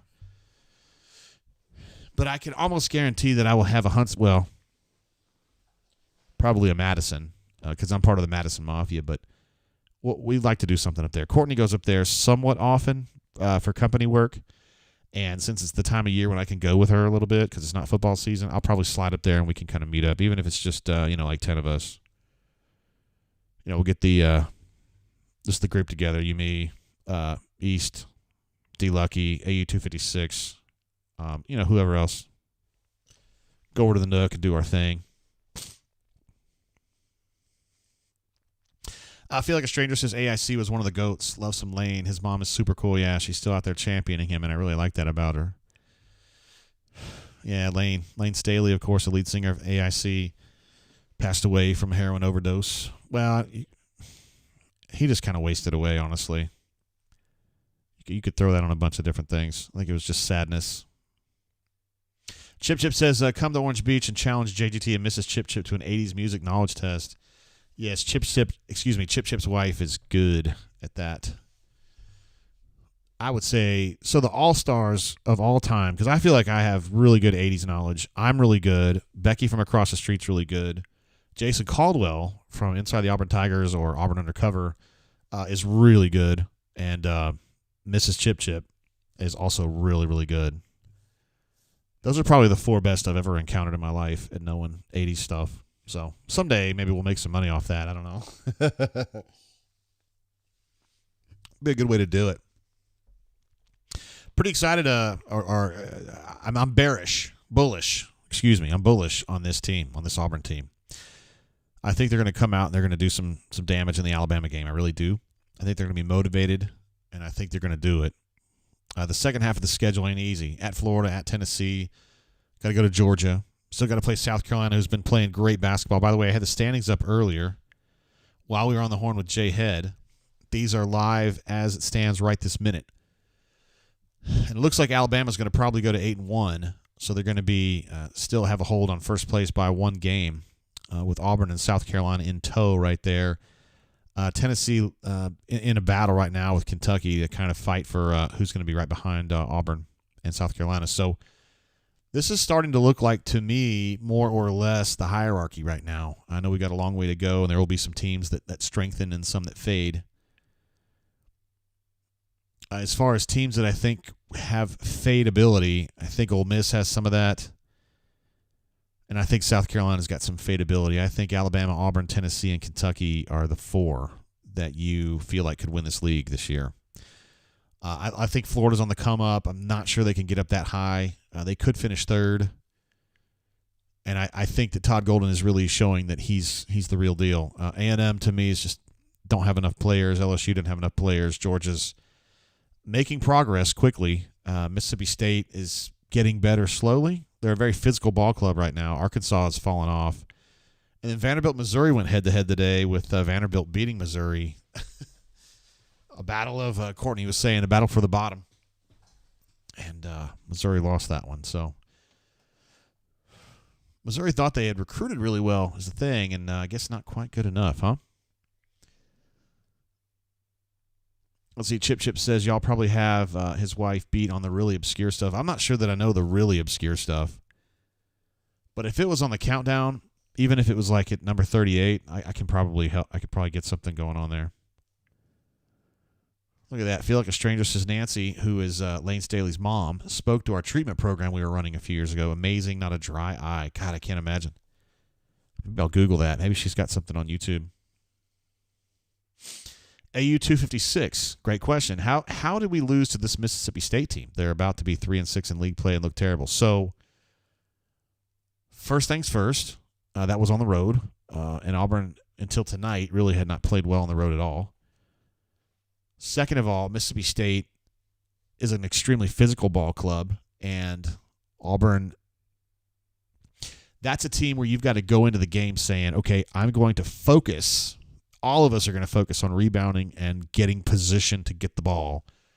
And Auburn went in with a cavalier attitude about rebounding, and they got out-rebounded badly. So many stick-backs and putbacks. You know, Mississippi State is not a finesse team. They're not a pretty-to-watch team. They just basically throw it up there and go get rebounds, and you've got to have the right mental attitude to fight that. And Auburn didn't have it that night. I think it was a lesson to be learned. You know, BP doesn't really build what I would consider rough and tumble teams. I don't think this Auburn team is like that either. I think this is kind of a finesse-y team. I mean, not to say that like Johni Broom's a finesse player, but he kind of is. I mean, he plays hard, but I mean, what's he best at? He's best at like old man moves. He's got the up and under, the twists, the spin moves, and I think part of his effectiveness is the fact that he's left-handed. Do you remember that drive he had early in the second half where he drove the lane, and when he went up to finish, obviously he went to his left hand because that's his favorite hand. Jamin Brakefield went to defend his right hand. And so when Broom went up, he kind of just chicken-winged Brakefield and went with his left hand, and it was an easy layup, and Brakefield had attacked him on the wrong shoulder. I think some of that happens. I think you forget scouting reports. I don't think they necessarily know Johni Broom like you and I do, you know. Oh, Johni's left-handed, blah, blah, blah. Jalen, left-handed, blah, blah, blah. I don't think they necessarily think that.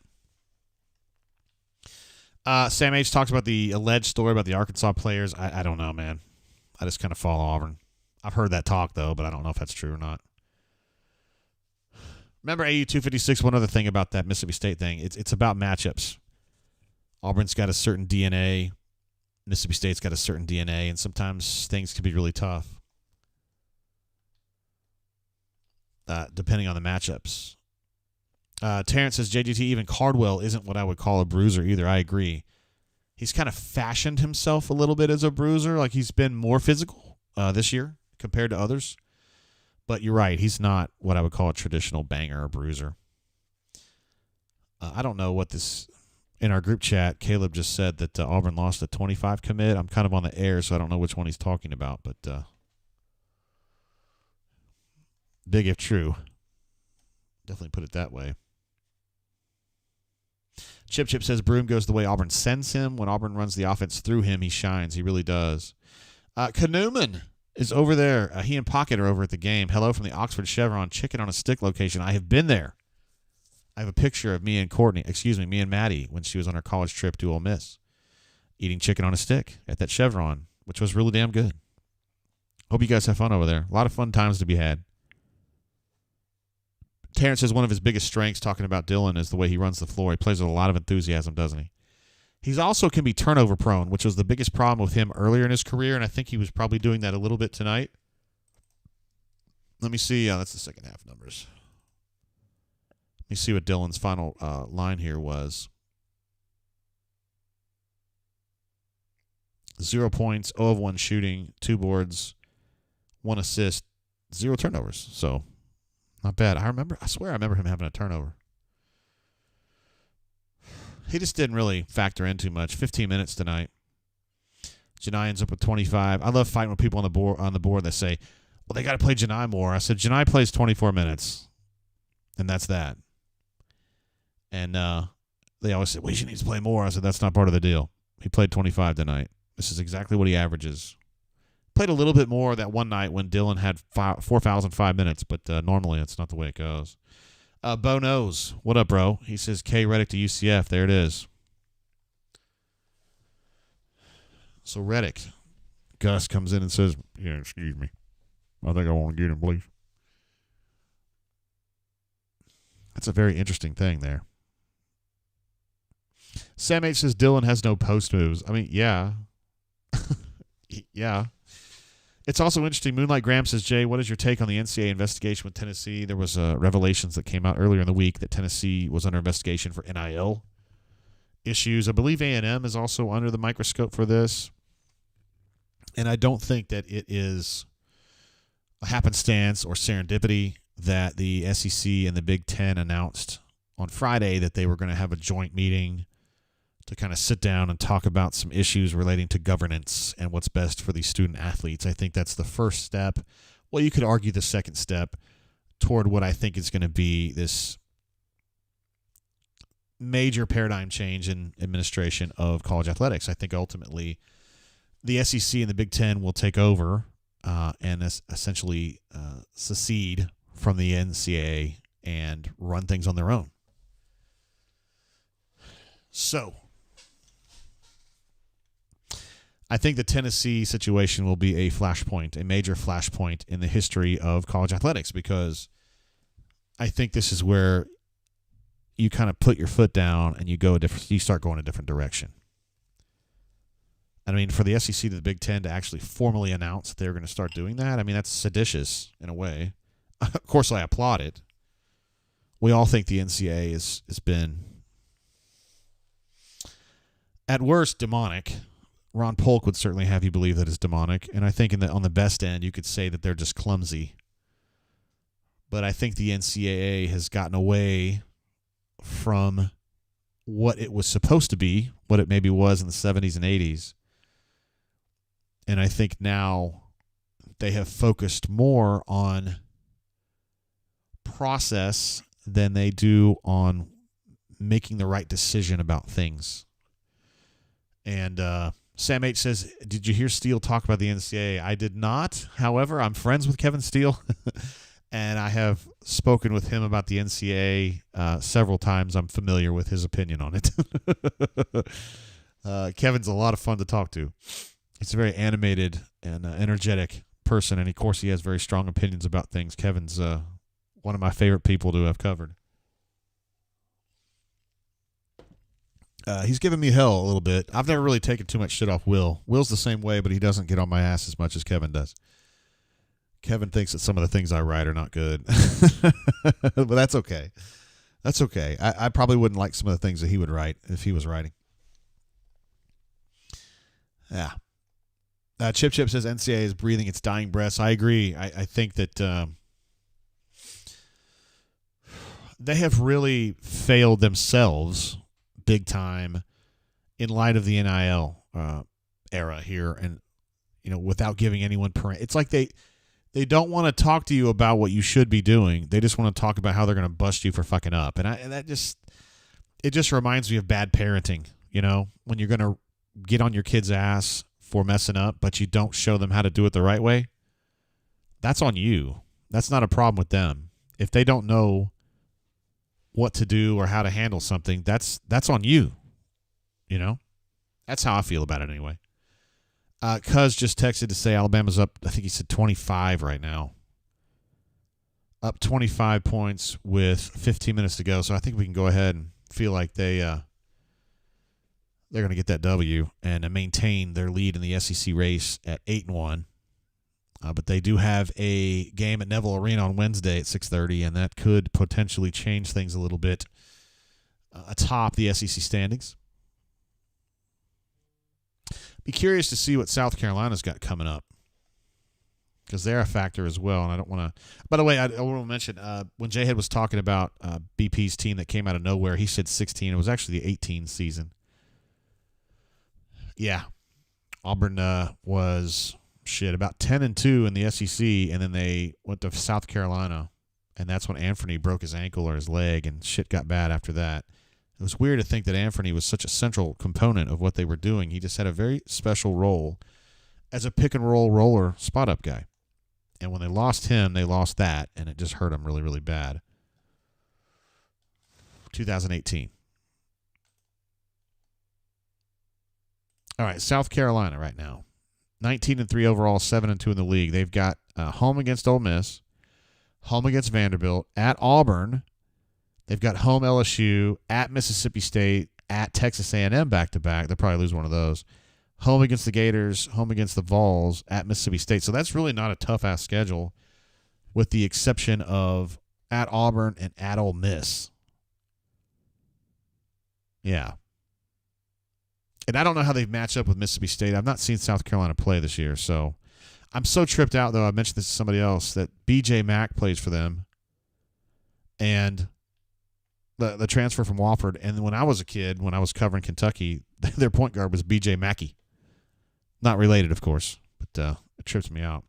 I feel like a stranger says Anthony was awesome pre-injury. He really was. He had like the perfect role for him, He was like this matchup problem. He was a 4 who was actually kind of a thin, limber guy, and he had a nice stroke. He had kind of a good spot-up stroke, and so they would run these pick-and-roll roller machinations, and he would, instead of rolling inside, as like Janai does or Jalen usually does, he would roll sideways behind the arc, and they would just have him shoot threes. And he was so effective doing that, and he broke his leg or his ankle, however you want to look at it, and Feel Like a Stranger says he also never actually spoke to MIT, which somehow makes the story better. Of course, the lore is that, Anthony turned down a full ride at MIT to come to Auburn and play basketball, which is not true. You're right. That story's kind of come along. And Anthony's a good student. I don't want to do that, but he was not like going to be a full ride MIT guy. He sure was fun. He was a really nice guy, a great ambassador for Auburn. And I knew some people that he had interned with, and they were really happy with his work ethic and the kid and the guy he is, the kid he is. He was going into accounting or financial management. I'm not sure if that's what he actually is doing now. I don't know. I haven't kept up with him. I wonder who my favorite Auburn basketball players to interview are. Let's say Derek Bird, Lincoln Glass, Ronnie Lamel, Lucas Hargrove, Bryce Brown, Simeon Bowers. I always appreciated Casey Ross Miller's candor. I could always go to him for the truth about something.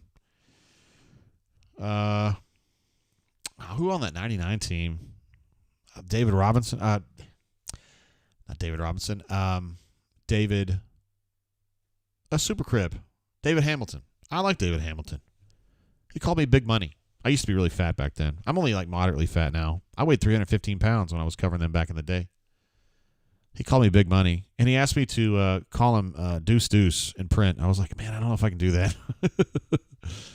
Bob Chubb, Chip mentions, yeah, I talked to him some. I didn't interview him a bunch. Oh, Kenny Gabriel. He was great, too, to talk to. I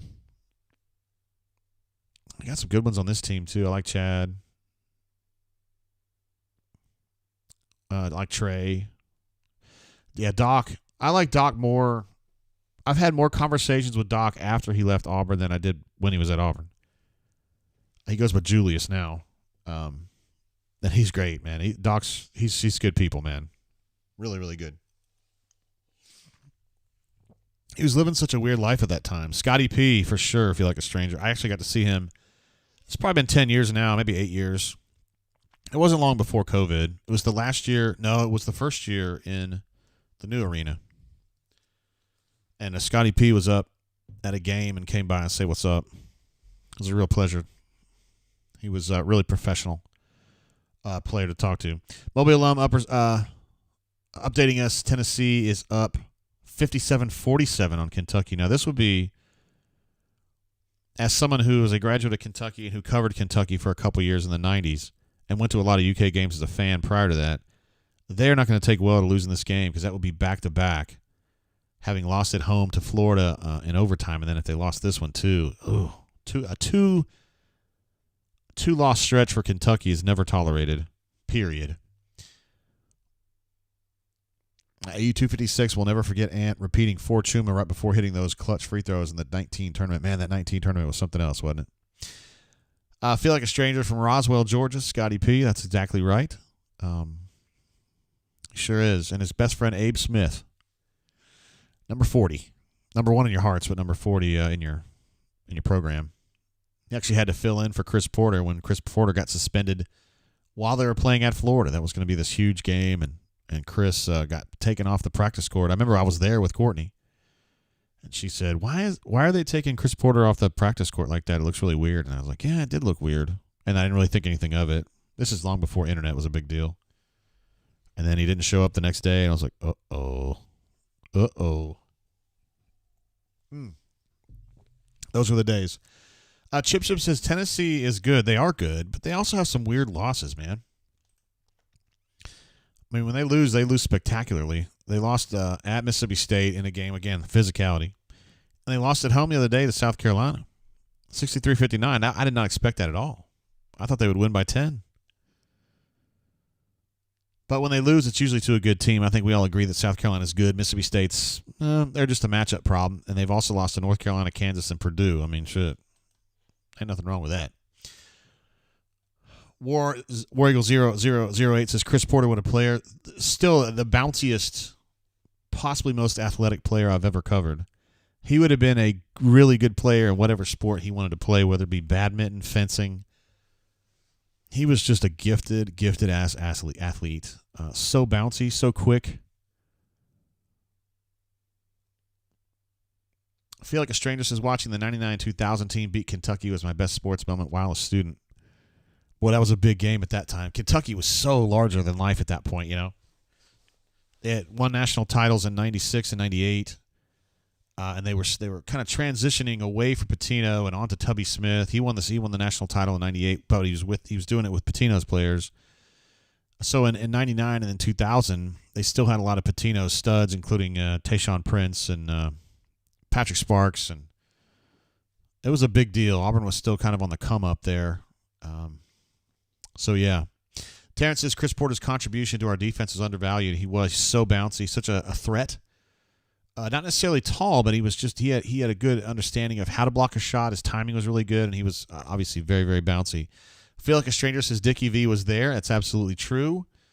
Me and Neil McCready, Neil was covering Auburn at that time. We actually sat down and talked to Dickie V for like 2 or 3 minutes while he was eating because he wanted to talk while he was eating. He's just somebody who wants to talk all the time. And so that was a lot of fun there. It was my second favorite my third favorite celebrity interview of my life. That wasn't an interview. I was just talking to him, but my Number one and number two, Bill Knack. I got a chance to eat lunch with him in 1997, I think it was. Bill Knack, the great Sports Illustrated writer who wrote Pure Heart, probably the greatest piece of journalism that I have ever read. Story that ran in Sports Illustrated about Secretariat when Secretariat died. Got a chance to meet him in 97 and have lunch with him, and also Jill Arrington. Got to eat lunch with her. Me and Lori Dan used to cover Auburn for the OA News. Had lunch with Jill Arrington, and I'm telling you guys, I mean, to this day, and that was probably 20 years ago, it's the hottest woman I've ever seen in my life, like face to face. I mean, I know she's hot on TV and stuff, but when you see her in real life, it's just like, I don't even know. You just go to a different planet. Just unbelievable. War Eagle 0008 reminds us of Shaq Johnson, who was kind of like Chris Porter Light. Same kind of deal. Super bouncy, great athlete. He just got into trouble, I guess, kind of like Chris. But yeah, Barbie was really proud of that one because he kind of dug deep to get that kid because he was kind of rated. You know what I mean? Like Barbie didn't land a lot of rated players, but Shaq Johnson was one of them. Scotty B chirping up. My G, look at him. 99 Kentucky Hoops game, best Hoops game I've ever been to. That was a mayhem type situation there. They still have a picture up in Beard Eves of that. You know, like somebody was like 30 rows up and had taken like a panoramic picture of, you know, the environment, I guess. And I can see myself in that picture. On back in those days, they had press row, and I was about even with the free throw line back in those days. That's where my seat was for the Montgomery Advertiser, so I could see myself down there. I was like, who's that idiot? Ravin says it's getting chippy and rough. Are you back from your date night, bro? Have we been on the air that long? Depends on how long date nights go. Maybe somebody's throwing some fists. I like fisticuffs. Terrence says he was at that game. Me too, bro. That was a great environment. A lot of really good dudes. Shit, I forgot about Tay Waller, too. Tay Waller's a great guy to talk to. I enjoyed him. Tez Robertson. Liked him a lot. Shit, man, Tez Robertson, you know, we talk these days about, you know, when Janai goes over 24 or 26 minutes, we feel like he's playing a lot. Dude, Tez Robertson would routinely not come out of a game. Like, he'd go an entire game 40 minutes. Absolutely killing it. Just living for the badge, I'm telling you. Quinnell, I don't know if you guys remember Quinnell Brown. He was a 6'6" wing who was playing center for Auburn back then because they didn't have anybody else. And somebody asked him, man, talking to Quinnell about being 6'6", and he stopped the question. And he goes, man, if I was 6'6", I would not be at Auburn. That's one of the great quotes of all time for me. Raven says, post-game drain, post-date drain, the brain drain. Well said. Taj Shamsuddin, the undersized but overhearted point guard for Auburn back then, played without shoulders. It did seem like he was always having to have shoulder surgery, didn't it? He was a tough individual, though. He was right there on the very beginning of the BP era. Kanuman, my G, look at that. He sends in a super chat simply to ask people to smash the like button. Thank you for that, sir. You're always reminding people of that. It's always appreciated, my G. We love Kanuman. Supportive both here and also on the bourbon blend that we do on Thursday nights. I got a little bit lit on our Thursday night show this week because Miss Courtney insisted that we keep drinking. We did the Four Roses tasting experience, which is 10 like 3-ounce bottles, I guess, of all of their expressions. They have 5 proprietary yeast samples, and then they have 2 different mash bills, so it's 10 of those. And I thought we would do 5, you know. And she said, no, we're doing all 10, and so I got too much lit. Yeah. Vince said, are we talking about players we missed? No, I was talking about players that I just enjoyed talking to, but talking about missing Corvatney Barber. Vaught was a good dude. Unfortunately lost his life. Drowned trying to save somebody. So, yeah, that's a sad story there. He had a lot of life left, you know. Really big deal for Lebo to pull in Vaught. That was, I think it was the first ever McDonald's All-American to go to Auburn, or maybe the second. I don't know. Melee says, remember Simeon as a point guard? I sure do. Simeon was a trip to talk to. He's so much fun. And he was a man of culture and class because he would wear soccer shit all the time. He liked the Bayern Munich stuff, so he'd be wearing Bayern Munich, and you'd be like, why is a basketball player from Racine, Wisconsin, a big Bayern fan? And he would just be like coy about it like usual. Chip says, I'm doing a Four Roses tasting experiment right now, only from one bottle, though. Hey, now. Guys, can we get... Seriously, I need the laugh track. Jesus. Pay these guys $5 a week, and they don't do anything. Let's see what we're looking at. Mobile Alum wants to know if Kanuman's going to be able to go to the Orange Beach event on April 13. We are hopeful. Warrior0008 says, who was the dude who got in a fight in T-Town and just immediately put his fists up, like 2012-ish? Would that have been like Simeon?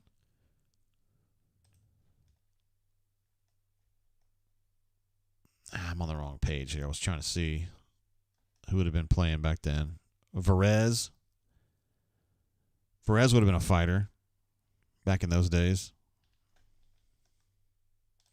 I kind of knew Varese a little bit. He's from Montgomery. Who else would have been a fighter? That's probably it. God, there's some names on this team I don't even remember. Brian Green with an E on the end. I do remember Jordan Price. I thought he was a tremendous shooter. He's just kind of out of shape.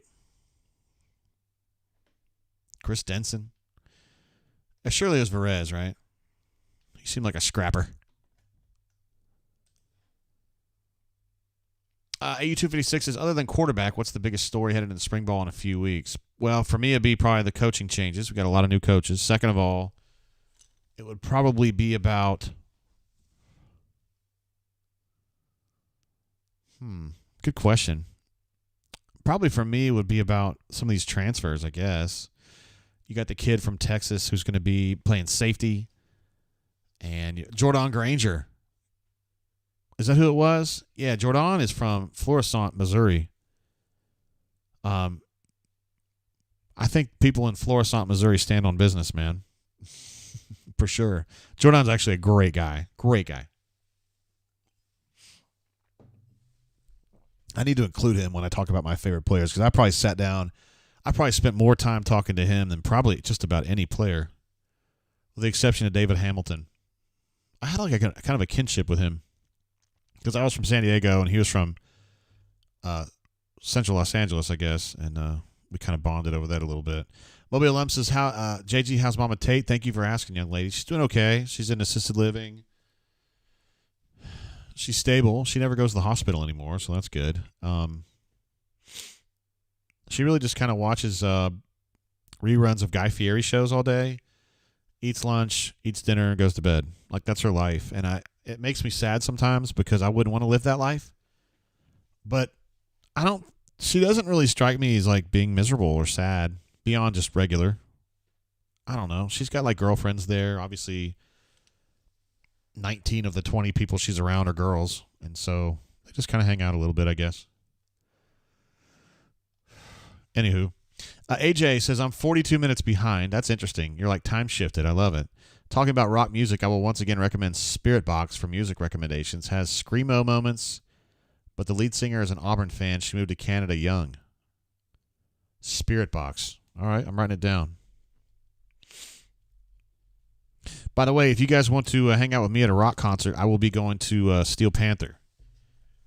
Thank you, Kanuman, for saying she's glad she's doing better. Mobile Alum also for asking about that. I appreciate you both of you legends. I'm going to be at the Steel Panther concert in Birmingham. It's going to be February 21st. So if you guys want to get your balls rocked off, or whatever, if you don't have balls, then whatever, you're going to get rocked off.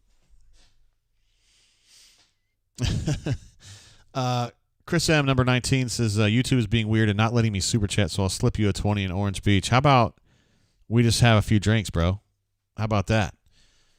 We were, actually, me and Courtney had a, what's the word, like a Verbo, or like a, we had like a Verbo for the Orange Beach thing last year. We were like half a mile away, and we ended up hosting Chris M and his outstanding son, number 19 and number 20. That was fun.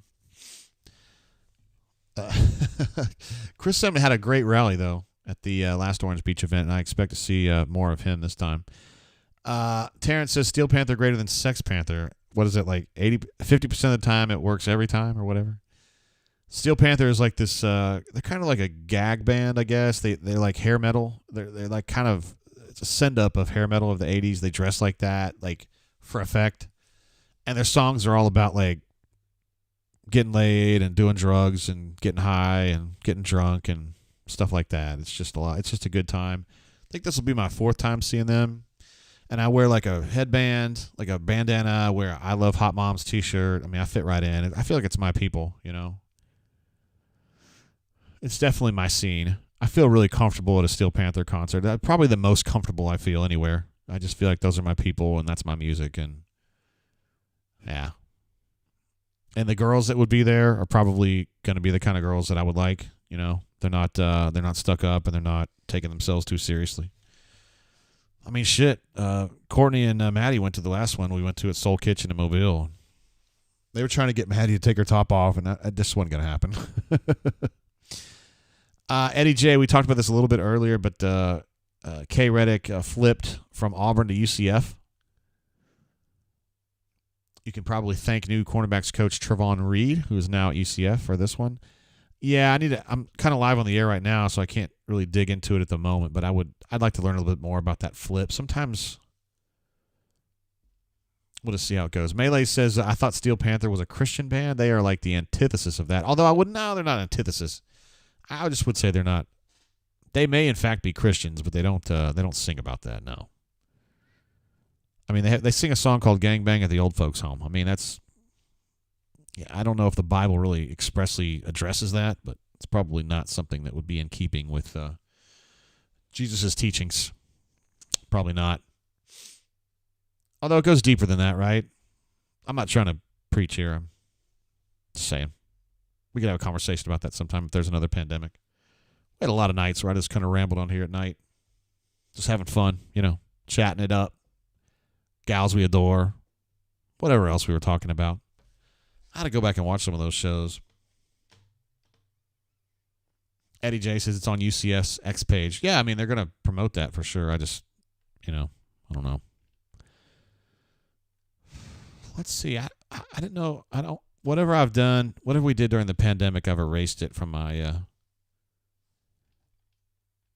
from like all the shows that I do. It's not in here anymore. It's just been so long. Whale Driver jumps in with a super chat. I appreciate you, bro.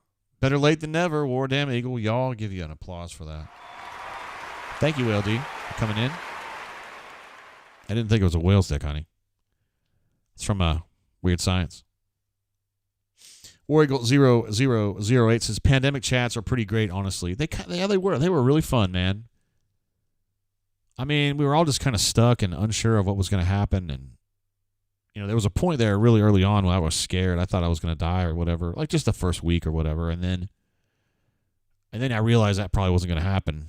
And then it just became this, like, how long are we going to be stuck like this? And I think we just spent a lot of time on the show just kind of talking. And I don't know, it was just a nice distraction. Certainly for me, at that time, I was learning how to make this stuff work. I had just started doing it when the pandemic hit. And so I felt pressure to get stuff working. And then we had a lot of failures and shit. Oh, my man. Looks like D in Atlanta just texted me. Fellow Steel Panther. He doesn't think that gangbang at the old folks' home is not quite respecting your elders. Maybe expectorating your elders to do unto others. My man. Stoop Up says the pandemic drain was a lifesaver for me. I appreciate you saying that, Stoop Up, and you were a huge part of that, bro. Just hanging out with us and calling in and super chatting and being great on the bunker. It's always appreciated, man. I feel like we've, some of you guys I've met. I mean, like Kanuman I've met, Pocket I've met. Shit, a bunch of y'all I have. But even the ones that I haven't met, I feel like, we're friends and friends and I give a shit. I know you all do too. So it's kind of what's interesting and unique about message boards like this. And I mean, the bunker's more than that, but because someday I'm going to write a book. Courtney's always getting on me. She says, you got to write a book. You got to write a book. I feel like I don't have anything I'm passionate enough about to write a book about, but I would like to write a book about all the stuff that happens on the bunker in our community off the record. You guys would be absolutely floored by some of the things that happen, positive things, not negative, positive things that happen off the board. I mean, there have been some shockingly generous, uplifting things that have happened. Shit that if I told you, you wouldn't even believe me. You just wouldn't believe it would actually happen. But it does.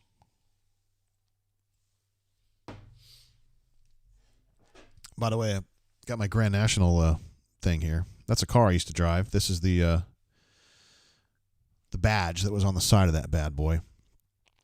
First car I had when I met Courtney, I was driving this thing. The T-tops leaked all over on our first date. It was a really great way to get started. It was a Buick Grand National.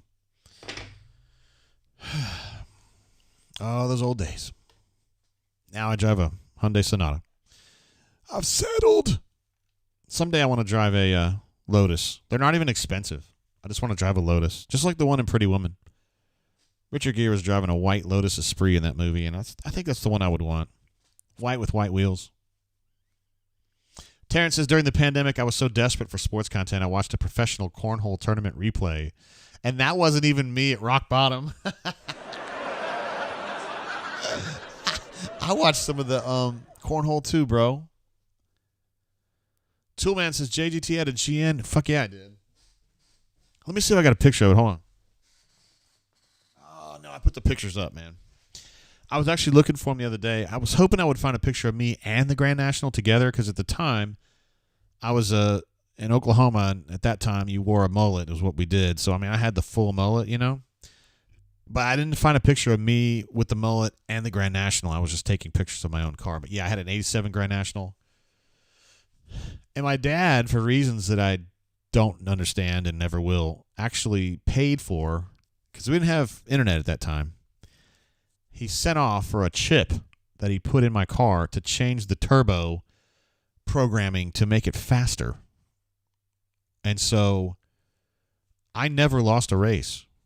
I didn't ever go to the strip race, but I would race people in the streets, and I never lost a race. Most notably, I beat a GNX, and I also beat a 911 Turbo. That car was really, really fast. No, Melee, I beat a GNX. I went head-to-head with a GNX and beat him. Not by much, but I did beat him. So, yeah. When I met Courtney, I had that car, and it was leaking. The T-tops were leaking, and that was bad. And we went to St. Louis on a family trip, and the car started failing. It started overheating on the way back in Illinois. So we drove it home with the temperature really high and ultimately had a cracked cylinder. Thumbs down. Thumbs down. And that was about the end of it. Haven't really thought about getting another one, though. You know, like a lot of times you think, hey, I want to get that badass car I had when I was a teenager. I don't long for a Grand National. That's not one that I would want.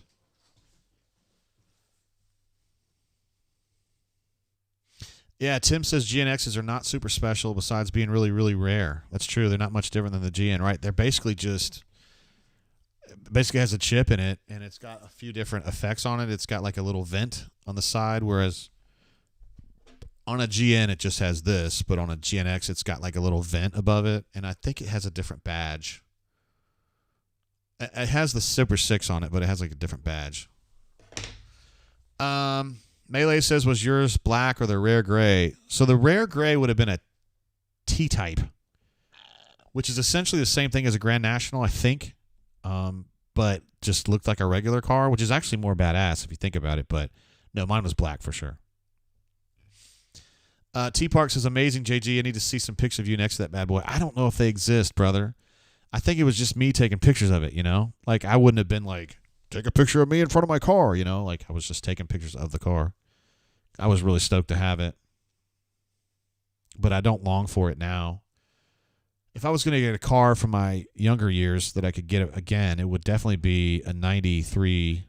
We ended up trading that car in on a 93 Prelude. 4-wheel steering. It was blue. And me and Court had so much fun in that car. It was a 5-speed. Oh, man. You can't hardly find them anymore. They've all been either tricked out or wrecked, and if you do find one, they're like automatic, and I don't want an automatic Prelude, bro. No thanks. Chris M., we have something in common. He says, my first ride was a 77 El Camino. You could land a Cessna on it, and it was sneaky fast. My first car was a 77 Pontiac Grand Prix, so we both drove 77 models to start with. I did not have an El Camino, though. I had T-tops on my Grand Prix, though. That was pretty cool. El Camino was pretty sweet, though. There was a guy in my high school that had an El Camino, and he had a mattress in the back. And I thought that was pretty much a baller move, you know. You could pick up the chicks at the club, and then you could just fucking hit it right there, you know. You don't have to go home.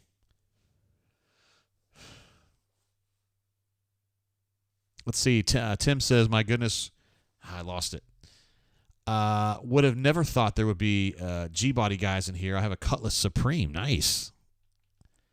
They had there was a Cutlass back in 87-ish they called it a, like a Hearst. I think it was called a Hearst. Yeah. Yeah, it had like a Hearst shifter in it. It was like gray, you know, with like special effects on it. It was pretty cool. I never actually raced one, though. Toolman says four-wheel steering Preludes are ultra rare now. Yeah, I follow a website called Bring a Trailer, and sometimes they pop up on there, but more often it's the ones that are one generation before that, so like an 89 or a 90. Looks more like a door wedge. They're still pretty rad, but that's really the only way you get a full-wheel steering anymore. I did find one about 5 years ago, and it was I could afford it. It was automatic. It's a fucking automatic, and I said I just can't do it, man. I can't do an automatic. Chris M. joking about the El Camino, saying I do not wish to fully commit to a truck. You also had the choice. This is probably I saw this more when I lived in California than I did in Tulsa, but they had those Subaru Brats, which was a similar concept. It looked a little more like off-roady than an El Camino, but it also had the opportunity to have that mattress in the back, which could have been really, really clutch. Terrence, and a small group of people here whose first car was a 3-cylinder Geo Metro. I remember those, man. 0 to 60 only if you drove it off a cliff and let gravity help with the acceleration, LOL. Man, there was a girl at UK who had a convertible Geo Metro, and I actually rode in it one time, and I was terrified. I was like, oh, my God. If we hit so much as anything, this whole car is going to explode. It's scary. Yeah, that Prelude was fun, man. I had to give it up, though. I gave it up when Maddie was born. I can't really tote Maddie around in that bitch. So I traded with my sister. She had a 4Runner. That was like a year older. It was like a 92, I think, a 4Runner. And I had a 93 Prelude, and so we traded straight up so that we could get Maddie. You know, we could put a car seat in there. That's the shit you got to do, you know. And then my sister wrecked it, of course. And then I got it back. And then I gave it back to her. Sad, sad, sad. Toolman says the Subaru Brat was the grandfather of the Subaru Baja. I do not know. I saw this badass car last night at the tipping point. I would have sworn it was a Supra. And I went up and looked at it, and it was a Subaru. I was like, damn, that's a badass looking Subaru. Stu Pep says a principal at my high school had a Yugo. God bless. I never rode in a Yugo. That is absolutely bottom of the barrel, man. That's like, you'd probably be better off walking, honestly. War Eagle 0008 says 92 4Runner is definitely on the road still. Those cars were made, they were bulletproof, man. Absolutely bulletproof. Our 4Runner ended up failing, but it was only the AC. The AC failed, and that was bad. So we actually traded that in on Courtney's Sequoia that she bought brand new in 04. And we just had that car until like a year ago. Courtney had put 270,000 miles on that bitch, and it never failed. Nothing, not one thing. Well, that's not true. There was one time the engine was running rough. We took it to the shop where we go. We go to Billy over here at on Atlanta Highway. I forget his name now. And I was really scared. I thought we had a major engine problem, and he said, we found what the problem was. The problem was we had a broken spark plug. Like literally had broken in there. And so they kind of pulled it out, spun it out or whatever. And he said, all we could find was a broken spark plug, but in my entire life, I have never heard of a broken spark plug. So I'm concerned that you do have an underlying engine issue, but let's just roll with it and see what happens. And so he put a new spark plug in there, and we went another 200,000 miles on it. Never had another problem. Thank goodness. Chip says he's driving an 04 4Runner here. I've seen that one. It's pretty sweet. I have seen that one. You got a lot of stickers on that bad boy, too. Toyotas are good, man. I drove Toyotas for a long time. I only drive Japanese. I drive Korean now. But mostly that's because Hyundai is like so big here in Montgomery. They have their big plant here, and I don't know. I just kind of feel like it's my home team. It's a big part of why I drive a Hyundai. It's been really good, though, so far. I got about 50,000 miles on it, on a 21 Sonata Limited, and it's been great so far. I've had a couple things go wrong with it, but nothing that I'm worried about. I'm just going to ride this bitch until I can get my Lotus Esprit. That'll never break down, guys, I promise. Toolman says 2000s to 2010 Toyota cars are modern marvels. They run forever. They did. Hondas were the same way, bro, from like 85-ish maybe till about 2000. Those Accords, Preludes, the Del Sols, just bulletproof, man. I've got a friend of mine that's retired up in Bowling Green. He still drives a Del Sol. He bought it new in like 94. It's like green. Looks like Jolly Green Giant. And the great thing about it is that all the parts for the Civic work on the Del Sol, so it's not like it's you can still find stuff for it. Call Me Biscuit asks, how do you drive Hyundai when Toyota sponsors the rubdown? Well, sometimes it happens like that. It do be like that sometimes, my G. I did buy a car from them in 2012. I bought a Camry hybrid, and it was great. Loved it. And my daughter totaled it on the highway, and I took the money from that and some extra money that I had, and I got another Camry hybrid. I drove all the way to Indianapolis because it was the only one in the country that had exactly what I wanted. It had a special color. It was like a blue-green color, and it had all the extra safety shit on it. It was all stuff you had to pay extra to get it initially. And they had it at a dealership up in Indianapolis, and it had been sitting there for months. Nobody wanted it because nobody gave a shit about those cars there. And I went up there and just bought it that day and came home. It was actually the SEC tournament in St. Louis. I drove over from St. Louis over to Indianapolis and bought the car and then came home. And then that car, I hit a deer with that one. And that I thought we would be able to fix it, but ultimately it didn't work out. They said it was totaled, and so I went from there to the Hyundai dealership. This is like literally a week before everything went haywire after the pandemic. It was in like April of 2021 when the used car market the car market went crazy. It just went, up. When used cars were like the same price as new, and literally like a week before that is when I went out and got that Hyundai, and when I was there, they had like 20. And he's like, pick whatever you want, And so I picked this one. It is awesome. I had a choice between that and an N-Line.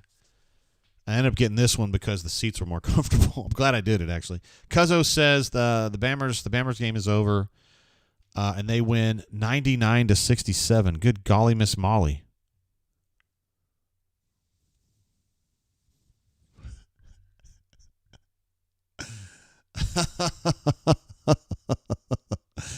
I'm reading the text from Easter here. He's cracking me up, man. 99.67. Jeez Louise. Almost a hundo, man. Feel Like a Stranger says a deer also totaled my last car, which was a hybrid. Yeah, it sucked, man. That was exactly... dude, I went to Indianapolis to get that car. Nobody in their right mind would ever go to Indianapolis to buy a freaking Hyundai or a Toyota hybrid Camry. You know how many people I've told that story to back when I was driving it? They go, you went to Indianapolis to get a Camry?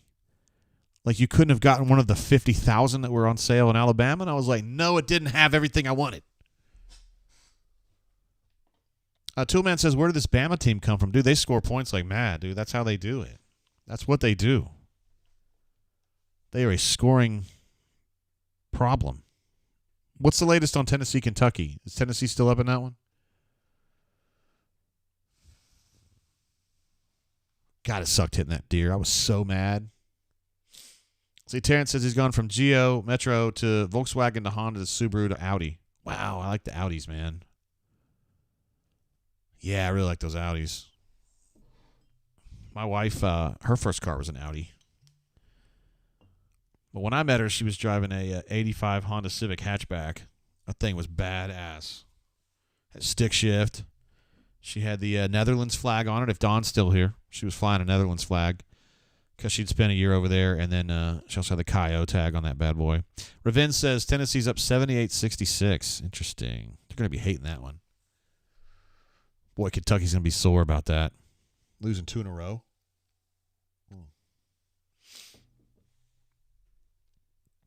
Scotty B in Tennessee says Camrys are dope. I love the one that I had. It's really about what you care about, right? If you want reliability, I think Camrys are at the absolute top of the list. Shit, maybe Toyotas. Because again, that Sequoia that Courtney had just had the one failure, and it costs like $20. You can deal with that. T Tiger says 5 minutes to go. With Tennessee now up 7. Interesting. Sounds like it's getting a little tighter. I drove a Nissan Maxima from 99. I bought one, 98.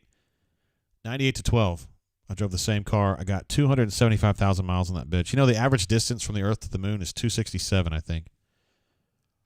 So I literally drove it to the moon, and I was on my way back. It just failed, though. Yeah, I started having engine problems. Chris M said, "Oh, that's right. You guys drive a Volt, a Chevy, no Bolt, Volt. Yeah, gotcha." War Eagle 0008 says Toyota's got rid of their V8, which is lame. Toyota's been they've made some curious decisions lately, I think. They have been kind of intentionally obstinate about their EV stuff, which I'm kind of on board with, but they haven't really gone all in on ICE either. So they're kind of in this middle area. I don't understand what they're doing. I'm confused about it. He mentions that he'd like to get rid of his GMC for a Tundra, but the V6 bothers me. I understand that. Depending on what you're using that for. It's tough to find, yeah, if you guys are engine freaks. My mom, interestingly, my mom's 80 years old, and she's an engine freak. Like 2 years ago, she's got an Acura, and it's got a 3-liter V6, but it's got the VTEC, so it's pretty damn lively. And when she was looking for a new car, thank God she didn't get one because she can't even drive now, but she was like, "Don't get me something with a little pussy-ass engine." Like, what? She's like, "I want a V8 or nothing." I was like, "Damn, girl, we can get you a Mustang." And she's like, "If that's what it takes, then that's what it takes."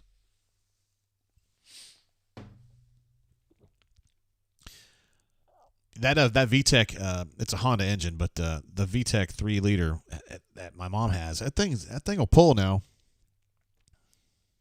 Of course, I'm driving a 1.8-liter 4, so it's terrible. I've gone from a Grand National to a 1.8-liter 4, but it happens. Let's see. Kenny says he'll stick with his orange FJ until the wheels fall off. The people who drive FJs are probably the most loyal people to their cars of any group. They're more loyal than many people. They're more loyal than Jeep people. If you're an FJ person and you know it, you're just going to love the FJ, and that's the way it is. Yeah. There's no greater love than an FJ driver has for their FJ. It's like dogs for people, Just absolutely love them. Can't live without them. Ravin says that 4.7-liter V8 spoiled me for a first vehicle. That's exactly what Courtney had, yeah. What a great engine for what it is, Damn, nice first car, War Eagle. Said it had Lexus GS 430. Had a 4.3-liter V8. Those were awesome back in the day. Now, you could carry some people in that bad boy, too, couldn't you? I remember my dad, back in those days, he drove a conversion van, and he drove that because we would go on these family trips to, like, Colorado or wherever the fuck we were going, Kansas City, and he always wanted us to have, like, a van, so I would always be not ragging on him, but pushing him to try to, "Hey, can I drive the van this weekend?" And he'd always be like, "Son, I don't think you're going to get anything out of the van that you couldn't get out of your own car." He knew what I was trying to do. I was trying to, do what you do with a van when you're in high school. So he finally let me have it one night. Begged for it, did well in school, and I hadn't gotten in trouble in a while, and he was like, fine, whatever. So we go out, and I literally got it like wall to wall with my friends and bitches and all that stuff. We had probably 12 people in that sumbitch, and like I had so the very back, you could lay it all the way down. It was like a bench seat, but you could lay it down. I had 2 couples going at it on that, plus I had another couple going on it, one of the captain's chairs, and then we had other people like having separate conversations in the middle. I felt like the absolute like conductor of a symphony that night. It was one of my favorite nights in high school. I didn't even get any. I was just driving, but it was just really cool for me. I mean, again, this is like 88, be driving around town, and I got my friends hooking up. I mean, it was a good time. I was glad to help. I was definitely a point guard that night. I was Aiden Holloway. Let's see here. Vin says, I want to find an FJ to restore. The ones in my price range are too rusted out. I don't know anything about that market, man. Toolman says, FJs aren't easy to find. Exactly, because the people that have them are just like so passionate about them. Chip says, Tennessee's now up 9. Call Me Biscuit says, my mom's voice sounds like Jay Jacobs drinking a lot of bourbon. That's probably not a fair representation of my mom, but because she just sounds like a mom, I guess. Terrence says JGT had a mobile 1-hour hotel going on. It was like more like a 2-hour, but you're right. I was very empowering. I don't know why. I guess you could kind of, I could sit down with my therapist and kind of delve into why I thought that was fun. Probably somehow or another says something about me, but I don't know. It was a good time. I just thought it was really cool that you could it was like a traveling party basically. But you got to drive really careful because I don't want to get pulled over. Because any self-respecting cop would be like, what the fuck are you doing here, man, I don't know, just rolling. We don't know where the fuck we're going, just rolling, looking for the one they call easy. Just having fun, man. Tulsa, Oklahoma. Driving up and down Memorial, looking for trouble, basically. Terrence says, did you charge any money? No, those are my homies, man. I wasn't charging any money. The way they could really repay me was to let me hook up based on some shit that they pulled, which they did. They did. Because, my friend Will, his parents, he was like the last of like 4 kids. All his sisters and brothers were a lot older. And so his parents were just done parenting, you know what I mean? They lived in this big-ass house that they had when they had all the kids and they'd all left. So they essentially lived in this huge, 5-bedroom house, and it was just them, the parents, and then Will. So they would go on, these golf trips and shit, and they'd leave the house to Will for, a week. And Will be like, yo, man, come on over. My parents are gone. I mean, we had the whole fucking house. So that's the payment right there. You could just, basically live at the house for the whole weekend. We tell my parents, oh, yeah, we went to a movie tonight. Went and saw fucking Die Hard. No. We weren't doing that. Terrence W. says, did you at least get gas money? I think so. I probably charged them $5 for gas, yeah. Or maybe they picked up my 5 for 5 at Arby's or something. I don't know. War Eagle says, interesting town. It is interesting. I mean, I guess I'm glad I went to high school there. I mean, I almost felt like everybody in Tulsa was from somewhere else, but they were in Tulsa. It was like, oh, my parents, they're from California or they're from Seattle. And you're like, fuck, is anybody actually from here? And even today, when I went to my 31st high school reunion in 2021, I guess. We didn't do 30 because of COVID, but the 31st. And, everybody else is gone. It was in Tulsa, but, 2 or 3 of the girls were still there and, nobody else. Everybody else is from somewhere else now. Everybody left. I mean, I'm a long way away, too. I don't have anything left in Tulsa. Some of my friends are there, I guess. My real good friends from high school they're in Denver, Oklahoma City, and one in Tulsa, yeah. I feel like a stranger knows. I got 5 on it. Messing with that Indo weed. I got 5 on that 20 sec. Blake R says, ass, gas, or grass. No free rides. That's right. That would have been a good thing to have, post that on the car, Got to make sure and clean that shit up, though. Whatever's left in there. War Eagle says he's in the oil business. That's an oil town. There is no doubt about that. People are in town for the job. That's it. I'll tell you a funny story. So I'm in Tulsa. This is 1985, so I'm just turned 13. And I'm at I'm going to like a private school where a lot of rich kids are. I am not rich. I'm at the bottom of this group. But I'm in this class. I'm in there. And one of my friends, her dad owns an oil company. Like, I'm fucking 12 or 13. I just turned 13. I don't give a shit. Like, if your dad's a janitor or if your dad's an oil chairman, I don't know the difference and I don't give a shit. I'm just here for the bitches. So I'm at her house and she lives in like some big ass house there in Tulsa on top of Golf Ball Hill, if you guys have ever been to Tulsa. And she's like, hey, my dad has a Lamborghini, which I'm like, the only thing I've ever seen is posters. I didn't know Lamborghinis actually existed, So you want to go sit in it? My dad said we could sit in it. Well, of course. So we go, and he drives a Countach, like literally a white Countach. It's 85. I guess it's like an 84 model. It's brand new. I sit in it, and like 13-year-old Jay's like, first of many, Never even hardly seen a Countach since then. I saw one in Las Vegas a couple years ago. I just the silliness of youth. Be like, yeah, Countach, of course. I'll be in another one of these in a couple years. Yeah. She ended up moving to La Jolla, California, and now lives back in Oklahoma. Owns a ranch. Who knew? I probably should have known. Imagine sitting in a Countach and thinking, yeah, this will happen again soon. Nope. Bro, you know what's going to happen soon? That girl's going to dump your ass, go out with someone a lot hotter than you who's not cross-eyed and fat, and you're going to drive a fucking Pontiac. Yeah. Life underwhelms you sometimes, huh? Hey, I had fun, though. It's all good. Chip said, I had a friend whose parents lived in Saudi Arabia, and he had the house here while in college. Debauchery of unimaginable proportions. Golly, can you imagine? Feel like a stranger says he saw a Countach or a Lamborghini on South Beach, but that was it. Pocket is on his way out of Oxford. He's on the way to Tupelo, Mississippi, a town that's surprisingly fun. I've had some good times in Tupelo through the years. That's usually where I stay when I'm covering stuff in Ole Miss. There used to be a bar / restaurant, I guess, called Ivy's in downtown Tupelo. I think it's gone now, but I had a lot of fun there through the years. They had an actual sommelier. She was a little hottie. And, yeah.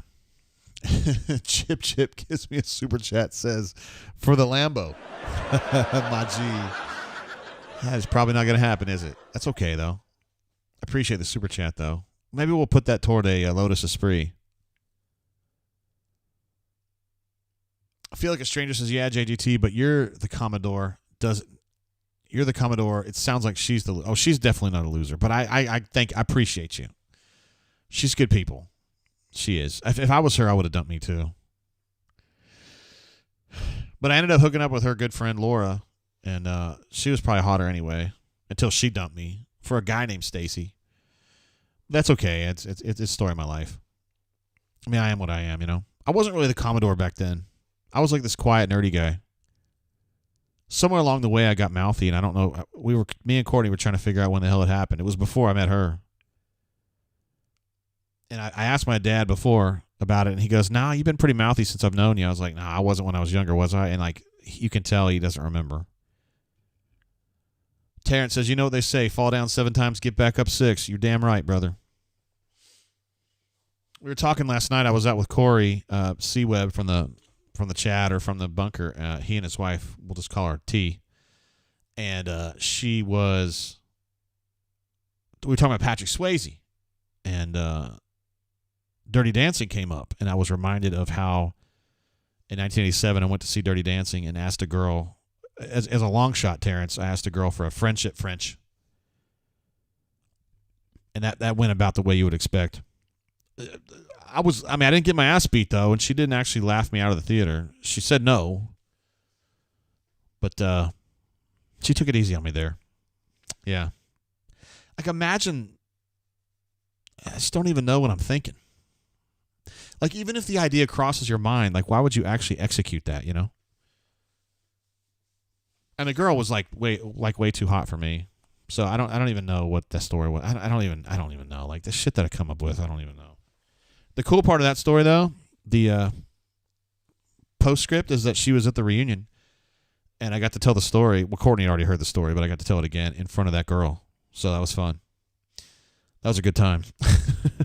That was a really good time. Call Me Biscuit says, have you ever dated a lesbian, JGT? That's funny. Call Me Biscuit. That hurts. But maybe.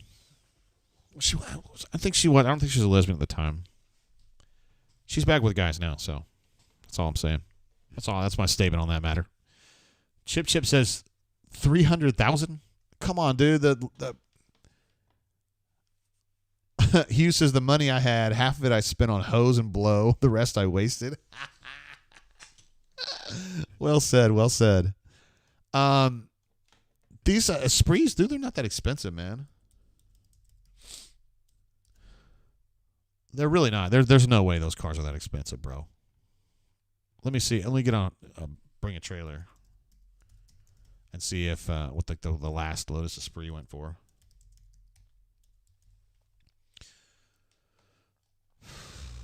$175 results.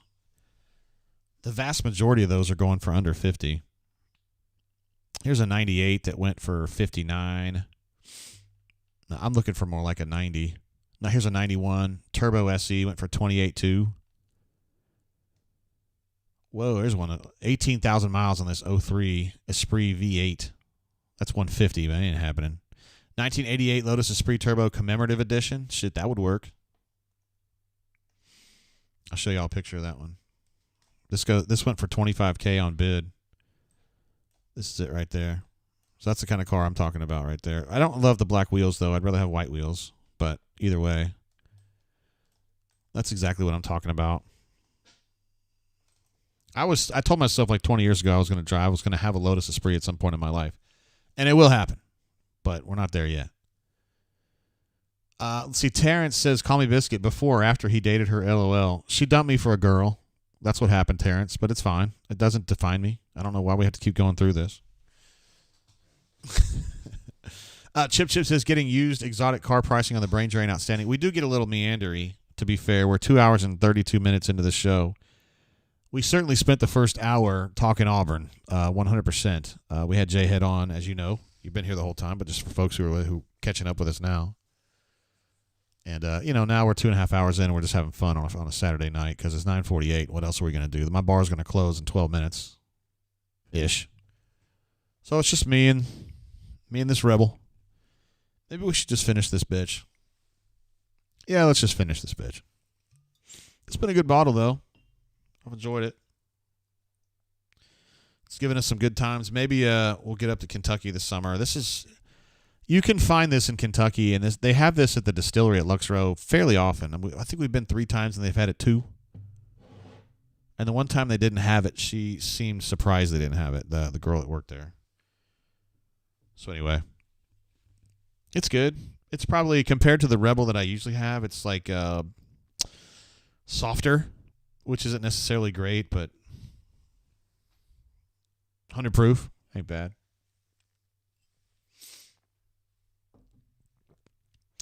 Terrence's score prediction for the Alabama game, anyone. So my thought on that is you're looking at a game that's going to have some scoring in it. Alabama doesn't struggle to score the basketball. Ken Palm's got that, according to the algorithm, as an 84-81 win for the Auburn Tigers. So, yeah, I think I would go for that. I'm going to say 86-79 Auburn. An extra bucket for the Auburn Tigers and maybe one less for Bammer. But Ken Palm has Auburn at 5 right now and Alabama at 6. So that is a heavyweight showdown right there. Ravin says, can't hear the pour. Would have it if AA was pouring. That's right. Courtney pours like this. So her microphone is right there. And he has. She's a great pourer. Kenny E says 88-75 Barn. I love it. I would take that all day, bro. Hell, I'd take 88-75 Barn.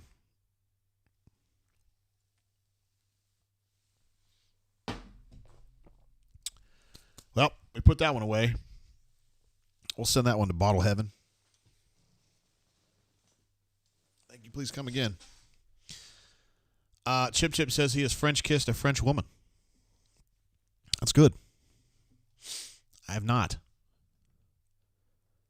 Wonder if that was she better than average at that? Donnie, what's up, brother? I know you're out of your element, but you seem to be speaking smartly here when you say we don't win close games, Auburn by 13. Auburn does win every game by double digits, don't they? Is that streak still intact? It sure is. I forgot about these last few games. Every win is by double digits. I don't think that Alabama game is going to be by double digits. I think you'd have to score 100 to beat them by double digits, I think.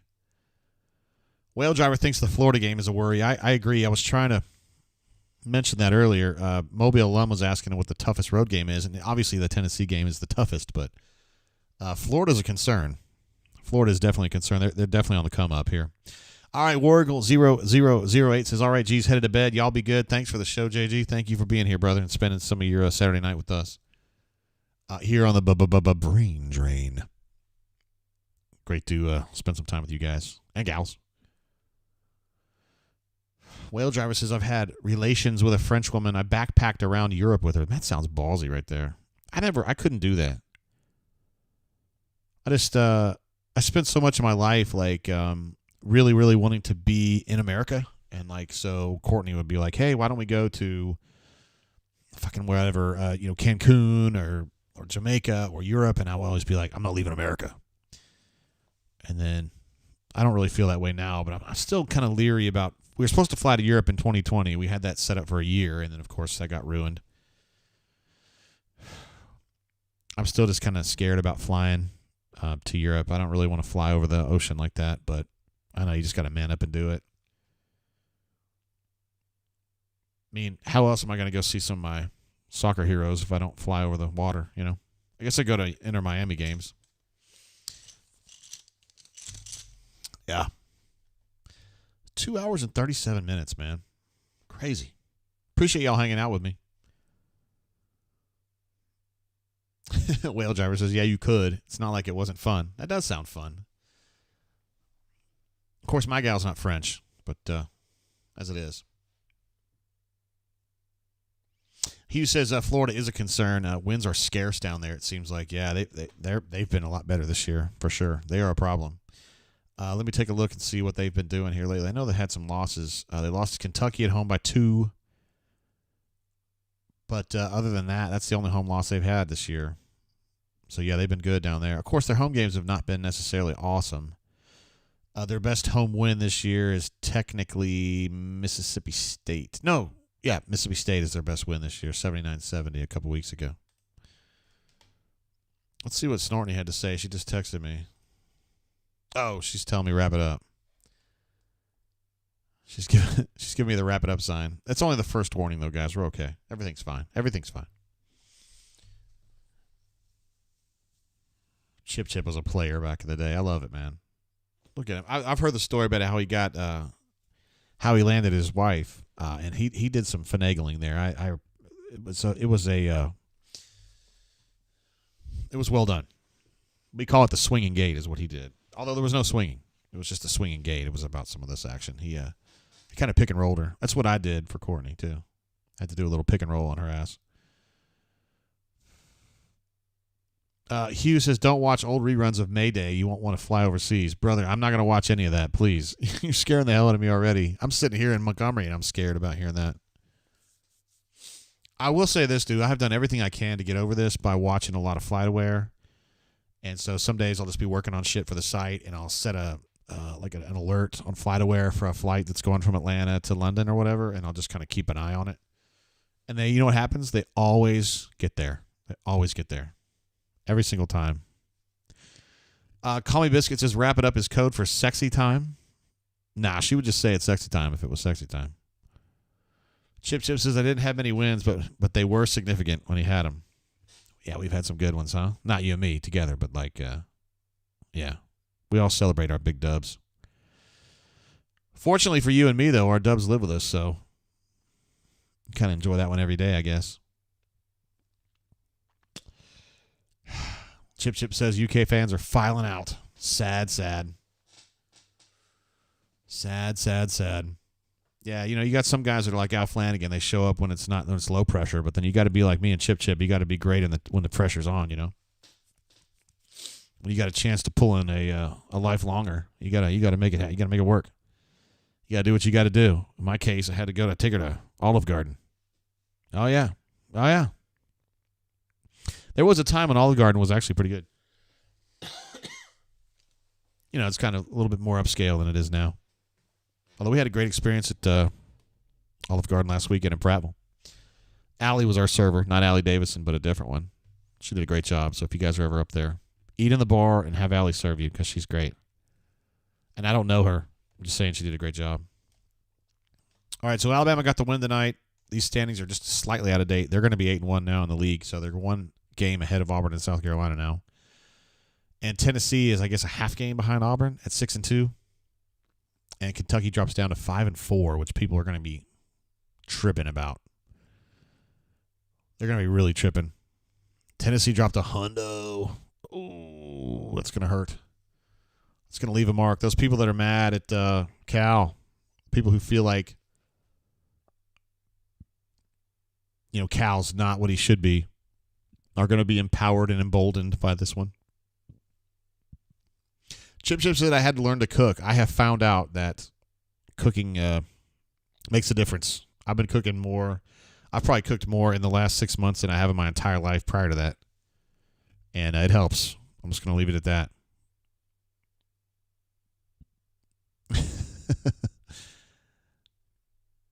Chris M says UK is just making this very laborious by fouling, even though it looks like they're definitely going to lose.